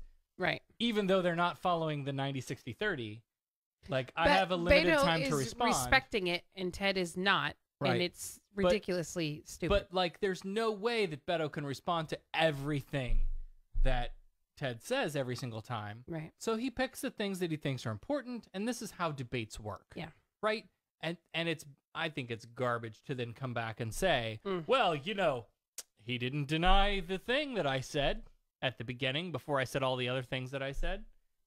I think that's a shitty way to hold a debate. Like, yeah. I don't think that's appropriate and genuine and well-meaning. I want you to look at this now. The look on Beto's face? It's yeah. Every time they go in on that view when Ted is talking bullshit, that's the look on his face, and it's like the death stare. I love it. It's almost like if you were reading a steamy romance novel and there was like the boss character who, you know, who's what? Cold and Where standoffish. are you? No, that's not at all what No? I'm reading. Okay. Where are you? Hello. Listen, he's dreamy. What have you been reading? Sorry. Oh, God, no. Okay. That's not what I was thinking when I was looking at that picture. Ted looks like he's praying. Ted looks like a... Never mind. My older sister, Miriam, died of a drug overdose. People all across the state of Texas, 70,000 people a year are dying of drug overdoses in this country. We have an opioid crisis. And I think talking about legalizing all narcotics, I think that is profoundly dangerous, and it doesn't represent the interest of Texans. All right, Senator. That's your time. And Senator Cruz, you get the next question. You fought for the repeal of the Affordable Care Act, but Texas has the highest rate of uninsured people in the nation, and more than 1 million residents signed up through the federal marketplace this year. How do you propose addressing the health care needs of Texans? I believe Obamacare has hurt millions of Texans.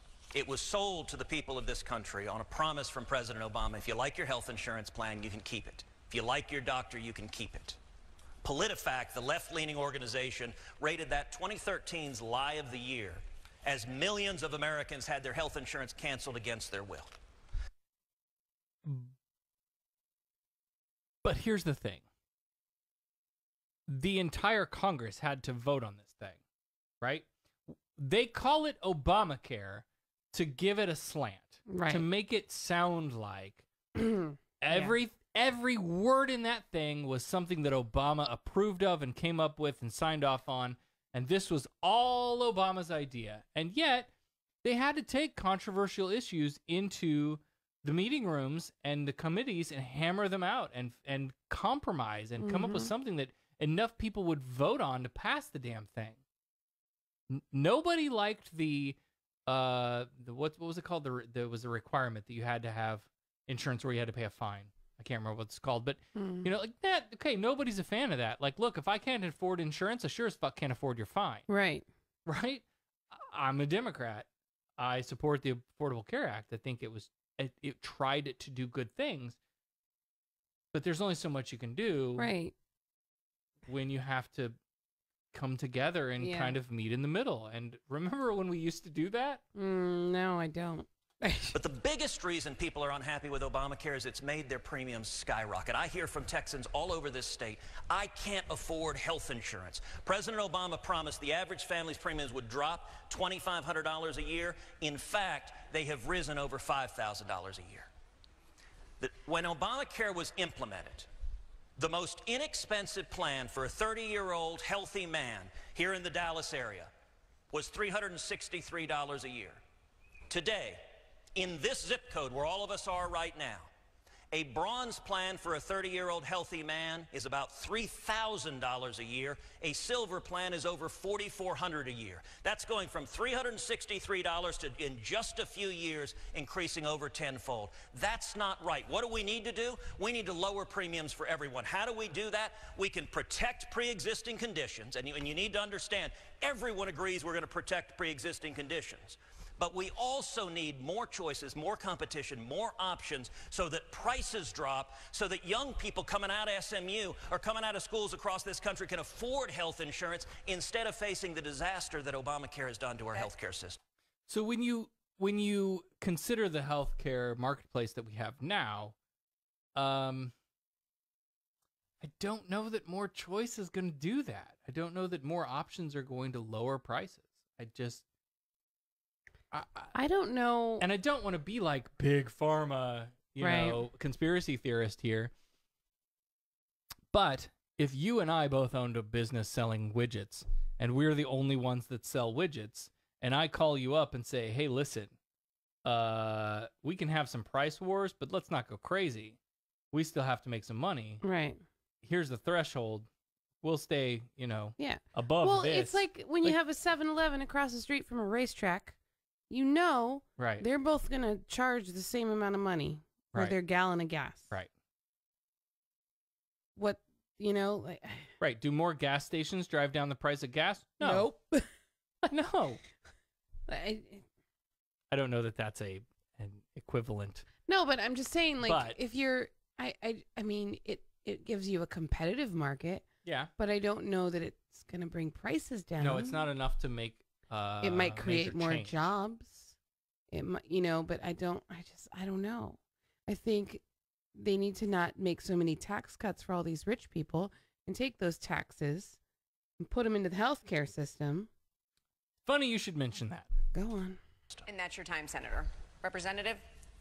I don't know how you're going to repeal every single word of the Affordable Care Act and keep protections for pre-existing conditions. Keep protections for Victor, who's the son of our new friend Laura Lehman, who we met. Victor has cerebral palsy, has uncontrolled seizures, is incredibly expensive medically to keep alive. He's a medically complex child, but his life is worth just as much as anyone else's life in this country. I want to make sure that we keep those pre-existing condition protections for Victor. I want to make sure that we improve and stabilize the Affordable Care Act. I want to make sure that I never meet another young man like Joey in Laredo, 29 years old, has diabetes, now has glaucoma, does not have health care. And so the one time that he did see a doctor, that doctor said, you will be dead before you are the age of 40. And as he gets closer to death and takes himself to the emergency room, as the suffering becomes too great, the outcomes will not be as good as they would have been otherwise if we had invested up front, and the care will be disproportionately more expensive. I want to make sure that we also expand Medicaid. This state left $100 billion on the table that could have provided care for people in this community, introduce Medicare as an option on the exchanges, and then get to universal, guaranteed, high-quality health care for every child, for every woman, for every man in this state and every state in the union. Representative, that's your time. Senator Cruz. And again, like, that sounds very Bernie. Some good comments from the chat. Russell, I was able to finally afford my own insurance because of the ACA. Dan says, repeal Obamacare when you have something proven better to implement. Absolutely. Yeah. Victoria says, here, ACA may not be perfect, but it's better than the nothing we had. Right, exactly. Right? And so I'll admit, I'm a little out of touch when it comes to this because we have employer health care. Right. Employer-provided health care. And it's decent. And it's good. It's not bad. Now, if God forbid something like I launch my business doing... God forbid. I launched my business doing audio work, whatever, to the point that where I can go, hey, fuck you, job. I'm not coming back. Right? I'm going to start my own business again. And I've done this before. I didn't have employees. I didn't have to provide insurance to people. You also didn't have a family that you had to worry about. But I had to provide for myself. But you had to, yeah, but I mean... At minimum. And buying insurance on the market yourself, or as a business owner or as a self-employed person, is very different from the bargained price of insurance that you get from an employer. Very different, and that's something that needs to be addressed too. It was striking that Congressman O'Rourke didn't have a word to say to the millions of Texans whose premiums have skyrocketed. He talked about pre-existing conditions, but every one of us agrees pre-existing conditions must be protected. And indeed, when we were debating Obamacare, I introduced legislation called the Consumer Freedom Amendment that would protect pre-existing conditions, but that the Health and Human Services Agency ran the numbers and found the Consumer Freedom Amendment, allowing people to purchase the health insurance that you want, would reduce annual premiums about $5,000 a year. We've got to lower premiums, and Congressman O'Rourke has voted 67 times to keep Obamacare. He hasn't been there to fix the people that are getting hurt, that are forced into part-time jobs. Instead, his answer is socialized medicine. Keep Obamacare. Again, to the point of our fantastic listeners, right, when you come in with something that works better, fine, we'll hear it out. Yeah. We'll be happy to consider your proposal, but just repeal Obamacare without a plan is not going to work. Yeah. Socialized medicine is a mistake, and it would hurt the people of Texas. Okay, now we got the scary socialist word in there. So we're okay. So now add a drink for every socialist. Oh, Jesus Christ. Okay, and our next question is about trade. This goes to Representative O'Rourke. Both of you have expressed concern over changes in trade and tariffs and their impact here in Texas. What could you realistically do to rein in President Trump on trade?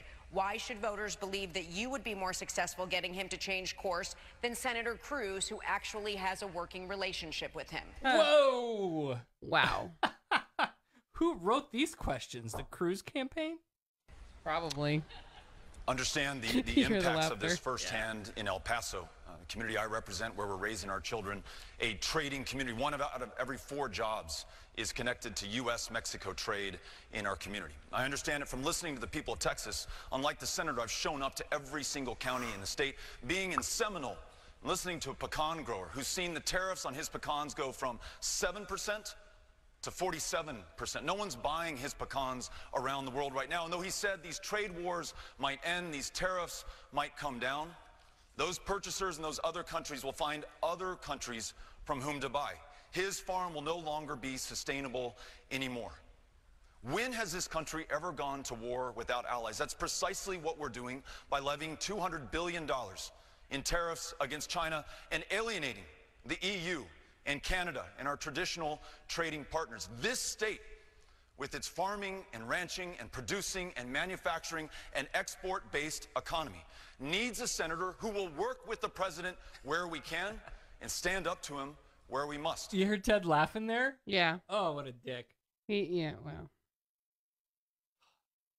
But he said, work with the president where we can and stand up to him when we need to. Yeah. That's what Ted's not doing. Well, Ted's not going to stand up to him. He's going to suck his dick. Oh, God. Now I have to drink to get that image out of my mind. How dare you? Met with the President's Secretary of Commerce, Wilbur Ross. I met with his United States Trade Representative, Representative Lighthizer. And this is the case that I made to them. Not only does this state depend on trade, and we must protect those trading relationships that we have, but if we are to improve NAFTA and our relationship with Mexico specifically, let's ensure that those Mexican workers also have the ability to organize, to demand higher wages, which will make the United States worker a little bit more competitive. In the draft that I've seen so far of this latest agreement, that is included within it, so it shows that I'm able to stand up to the president where it counts and able to work with him where it will do the most good. That's your time, Senator Cruz. Free trade is good for Texas. It's good for Texas farmers and ranchers. It's good for Texas businesses. I have made the case to President Trump directly and personally dozens of times that we should be expanding our access to foreign markets, opening up the Mexican energy markets, expanding our access to Canada. If you look at the EU, it was interesting that Congressman O'Rourke referenced the EU. We've actually seen real breakthroughs in trade with the EU, that the European Union is now talking about sitting down with America and looking at zero tariffs, lowering their tariffs. You know, I thought it was interesting Congressman O'Rourke brought up pecan farmers, because I've made the case directly to the administration that they should work on India to lower their tariffs on pecans so that we can export to India. Can you imagine? Just close your eyes again. Picture Ted Cruz walks into Trump's office and says, "Mr. Trump, I need to talk to you about pecans." Right? Like, who do you talk to in the administration? I don't believe that happened. No, I don't either. No. Sober Sarah is going to have a lot of editing to do on this one. No, listen, we're breaking records tonight. That's our thing. Yeah, okay. But the difference is, I've made that case repeatedly to the president. Over and over again, I've worked hand in hand with the president on policy wins for the people of Texas. As far as I know, Congressman O'Rourke has never spoken to the president, Hand other in than to hand with the publicly call for president. his Aw. impeachment. That doesn't suggest a relationship in the state of Texas when you are... Hang on, let me back it the up. difference is, I've made that case repeatedly to the president. Over and over again, I've worked hand in hand with the president on policy wins for the people of Texas. As far as I know, Congressman O'Rourke has never spoken to the president, other than to publicly call for his impeachment. Well, that's not speaking to the president, though. Yeah. To publicly call for his impeachment is speaking more towards everyone else, I think. Doesn't suggest a relationship in the state of Texas when you are leading the extreme left wing wanting to impeach the president and attack the president. That's not setting you up to have victories for the people of Texas. No, that's standing up to the president when need be. Right? I'll work with anyone, anytime, anywhere, and that includes the President of the United States. Worked with Republican colleagues to expand access to mental health care. There were 500,000 veterans who put their lives on the line for this country, who by law, because of the status of their discharge, were unable to go into a VA and see the psychiatrist or psychologist who would save their lives. I was able to bury the differences between myself and a Republican colleague who had a similar proposal. We introduced it, got it passed in the House. There was a similar bill passed in the Senate, signed into law by President Trump. That's saving lives of veterans in this state and throughout this country right now. So whether it's veterans, service members, farmers, ranchers, Americans, I'll stand up for everyone and work with anyone, including the president, to make sure that we do better for this country. Senator Cruz, this question is about Texas values. You campaign on the fact that you represent Texas's values. But if you look at the polls, this is a closely contested race, and Congressman O'Rourke has a lot of support in Texas. Why do you represent Texas values and your does not? This is where the NBC feed fucked up too. It's the same thing. Yeah. Interesting. Texas values, huh? I mean, I would assign Texas values to the stuff we make fun of whenever we talk about Texas, and I call them a garbage state. Mm-hmm. That's what I would call Texas values. Well, so the audio may be garbled here. Again, I didn't listen to this particular feed. I watched the NBC video, so I don't know how bad this is going to get. Well, 6 years ago when I ran for Senate, I promised the people of Texas I would fight every day for lower taxes, lower regulations, and more jobs, that I would fight to secure and defend the border, and that I would fight to defend the constitutional right of every Texan. I've kept that promise. That's what I've done every day in the Senate for the last 6 years. You're right, we have a real race in the state of Texas. The hard left is energized, they're angry, many of them are filled with hatred and for President Trump. And we are seeing tens of millions of dollars flow in from all over the country to Congressman O'Rourke's campaign. And the reason is simple.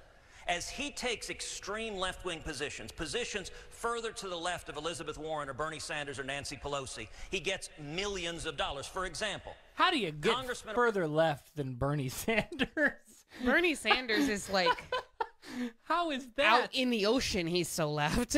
But let me tell you, as someone who gets emails from the O'Rourke campaign, and the Ted Cruz, I get them all. I signed up for everything. I don't know what I was thinking.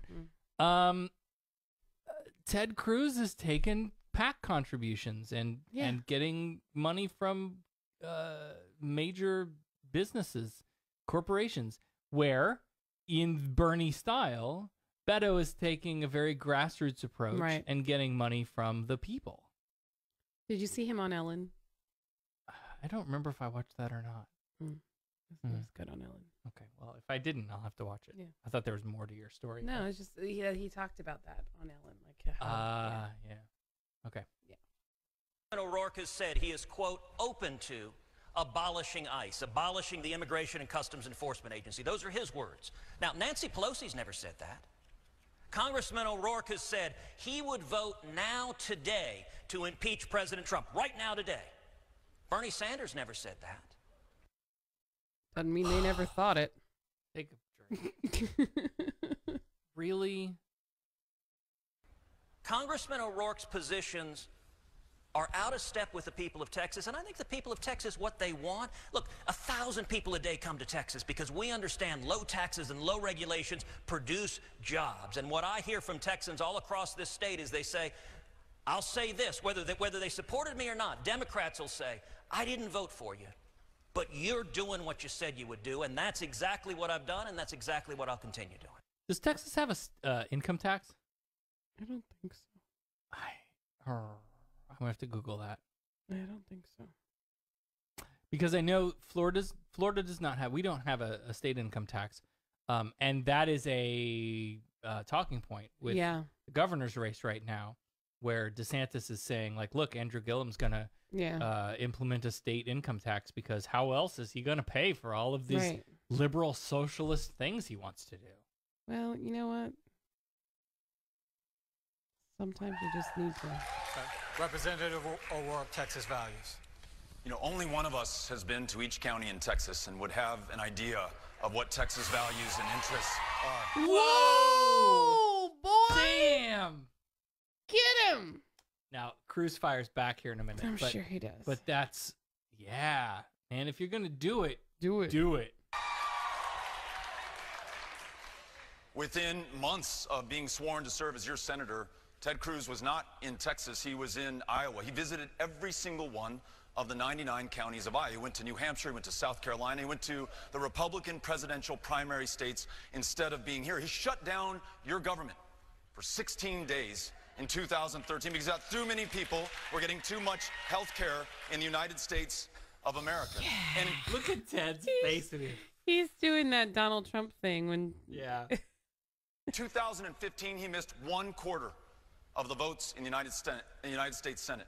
In 2016, he missed 1/2 of the votes in the United States Senate. You tell me who can miss half the days at work and then be rehired for the same job going forward. That's not what Texans want. They don't want somebody who's captured by corporations and political action committees and special interests, because that's where Ted Cruz gets his money. Our campaign is the largest grassroots campaign this state has ever seen, funded by people and only people in every single one of the counties of Texas every single day. Congressman, that's your time. Wow. God. Wow. Hey, if he doesn't win Texas, he can come to Florida. Yeah, right? No kidding. Run against Trump. Right. Yeah. Oh, yeah. Well, sure. Anything. Right. Senator. You know, Gromer, Congressman O'Rourke doesn't seem to understand that representing Texas is not doing a photo op in each county in Texas with reporters in tow. Whoa! Shots fired. But it's actually standing up and fighting for the people of Texas. And I can tell you, in the 6 years I've represented Texas, I have been there on the ground. In West Texas, when the explosion happened, I was on the ground with the families of the first responders who were killed. When Hurricane Harvey hit this state, I was on the ground in my hometown of Houston, but also in Victoria and Rockport and Port Aransas and Aransas Pass and Refugio and Beaumont and Port Arthur and Orange and Nederland. Oh, not once, not twice, but 3, 4, 5 times on the ground with the people of Texas. When Sutherland Springs saw the worst church shooting in the history of this country, I was on the ground. Representing Texas is being there for Texans, but actually standing up and fighting for Texans, not George Soros, not big liberal interests, but fighting for the values of the... Take a drink for George Soros. The point was, you're not at work voting for things. Yeah, you have to show up when tragedy happens. But if you're telling me that a church shooting and a hurricane hit amounts to 1/2, right, or even 1/4 of the votes, that you missed, that's some bullshit. Mm-hmm. Bullshit. People of Texas. And the next question goes to Representative O'Rourke. The Texas business community overwhelmingly supported the tax overhaul that you voted against last year. How can you effectively represent that important constituency when you have such a fundamental disagreement? Generations from now, people looking back at this moment will not be able to believe that a country $21 trillion in debt, with the greatest levels of income disparity that we've seen since the last Gilded Age of more than 100 years ago, would find as its solution to the problem $2 trillion in tax breaks that disproportionately flow to corporations that are already sitting on record piles of cash and the already wealthy in this country. A tax bill written by the lobbyists for those very corporations. In fact, in one draft, in the margins, written by those lobbyists so that their corporate bosses could see the text before the senators could vote on it. And in the days before and just after Senator Cruz voted for this massive giveaway to the already wealthy, he received more than $120,000 from the political action committees that represent those who benefited from these tax breaks. I believe not in investing in corporations and in special interests. I believe in investing in people, in universal pre-K for every child so everyone has the same starting line in life, in health care for every Texan and every American so they're well enough to be their best, the ability to attend community college or SMU so that you can better yourself and do better for everyone else in your life, in your community, and in this country. I believe in investing in broadband internet in the 50% of rural Texas that today cannot reliably get online. I believe in investing in communities and in people, not in corporations, special interests, and political action committees. You know, there is a consistency in Congressman O'Rourke's record. Over and over and over again, he supports higher taxes. When he was on the El Paso City Council, he voted 3 times to increase property taxes in El Paso. He voted in favor of a, quote, rain tax, which I don't even know what that is. I guess a tax on rain, but I'm not sure. He voted in favor of a pool tax. Right? As a member of Congress, he has voted in favor of the death tax. He voted against the tax cut. And by the way, this tax cut has cut taxes on Americans all across Texas. It doubled the child tax credit. If you're a parent, it doubled it from $1,000 a child to $2,000 a child. That's real money. And by the way, that's refundable and in your pocket. And yet his answer is he doesn't want to cut taxes. He wants to raise your taxes. So understand what Beto O'Rourke is promising you. If he's elected, he will fight to raise your taxes. That's a classic Republican line right there. God, no, not more taxes. God. And can I just say, he really channeled Trump right there. When he said the rain tax, I don't even know what that is. Yeah. Did you see the Trump in North Carolina with the boat thing? No. Okay, so he was like on the ground. Did Melania show up with her jacket with words on the back that says "Who cares"? Yeah, right. But he's like talking to this person, and he's like, "Oh, and then there's this boat. Where did that boat come from? They say it's not theirs. I guess was it theirs now? I don't know what the law is. Is it right?" Oh shit! How did I miss that? I'm gonna have to find it. We'll put it in the show notes. Are you starting? Are you? I was gonna say, hold on. Are you gonna start doing the show notes? Sure. Yeah. That is not consistent with what the people of Texas want. Representative. Those 6 years that I was on the El Paso City Council, every single year we balanced the budget. We didn't see each other as Republicans or Democrats. We saw each other as El Pasoans with a common interest in delivering for the taxpayers in our community. Only one of us on this stage has started and run a small business, had to meet payroll every single week, had to go before the bank and try to get a loan to expand that business, had to go out and hustle for new customers and make sure that we kept those who we already had happy going forward. That required balance in a budget and understanding how to make ends meet. I want to make sure that, again, we're not giving away to corporations and special interests. That's what Senator Cruz would do, thanks to the contributions that he's received from those political action committees. He's working for the clampdown and the corporations and the special interests. He's not working for the people of Texas. Representative, that's your time. And we are at our final question. Okay, so before they finish up here, sorry, I was looking at something. Victoria says, Ted walks into the Oval Office and says, "On my knees, or do you want me to bend over?" But it's true. Like again, that's that idea of like Republicans just towing the line. Right. Even though now it's not the party line, now it's the Trump line. They have lost sight of their own party. Yeah. I don't want to say morals, but ideals. Yeah, ideals. Right.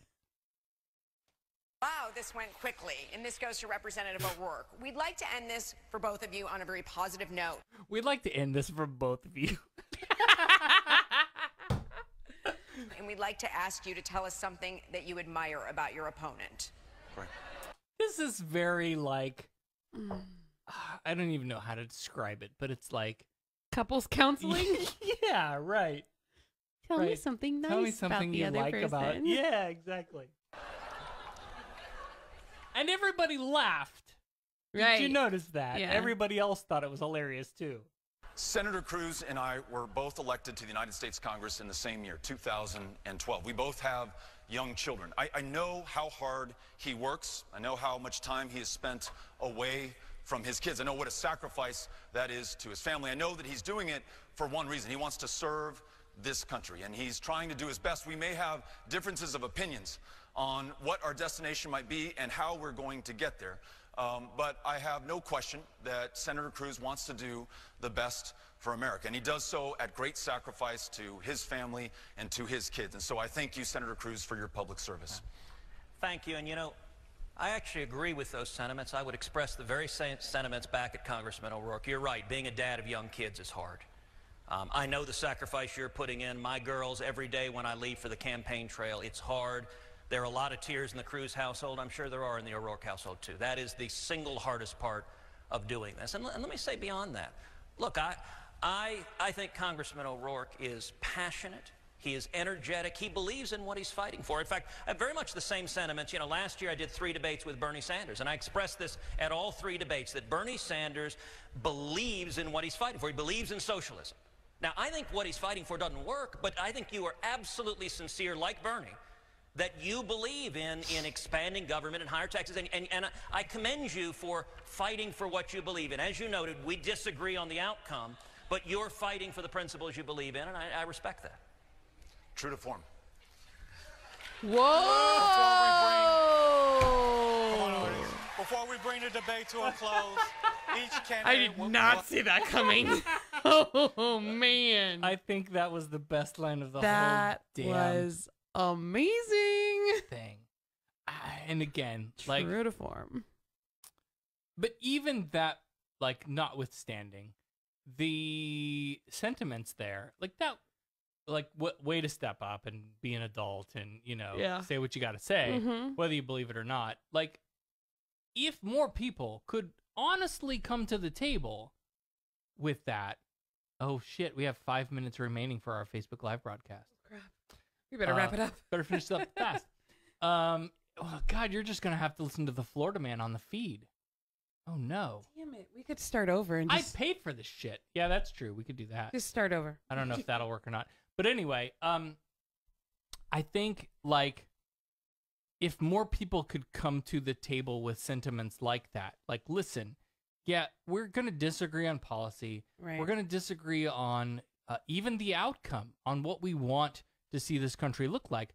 We're going to disagree on that stuff. But I believe that you genuinely think you're trying to do the right thing. It's when you sling the Trump insults about, you know, people being stupid and just not idiots and not having any business being in politics, and right, because you just don't know what you're doing.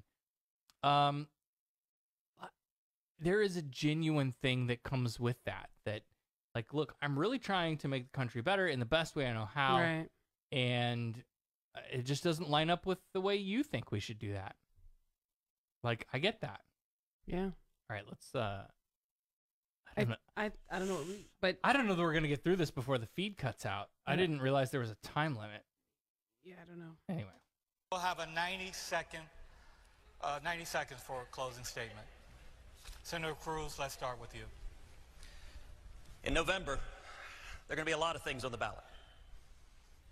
Both Congressman O'Rourke and I will be on the ballot, but there's going to be a lot more than that. Jobs will be on the ballot. We've seen in the last 2 years 4 million new jobs all across this country. Paychecks will be on the ballots. We've seen Texas employers like American Airlines, like Southwest Airlines, like AT&T, giving bonuses and pay raises. Your 401k and your savings will be on the ballot, as we've seen the pensions of millions of Texans going up.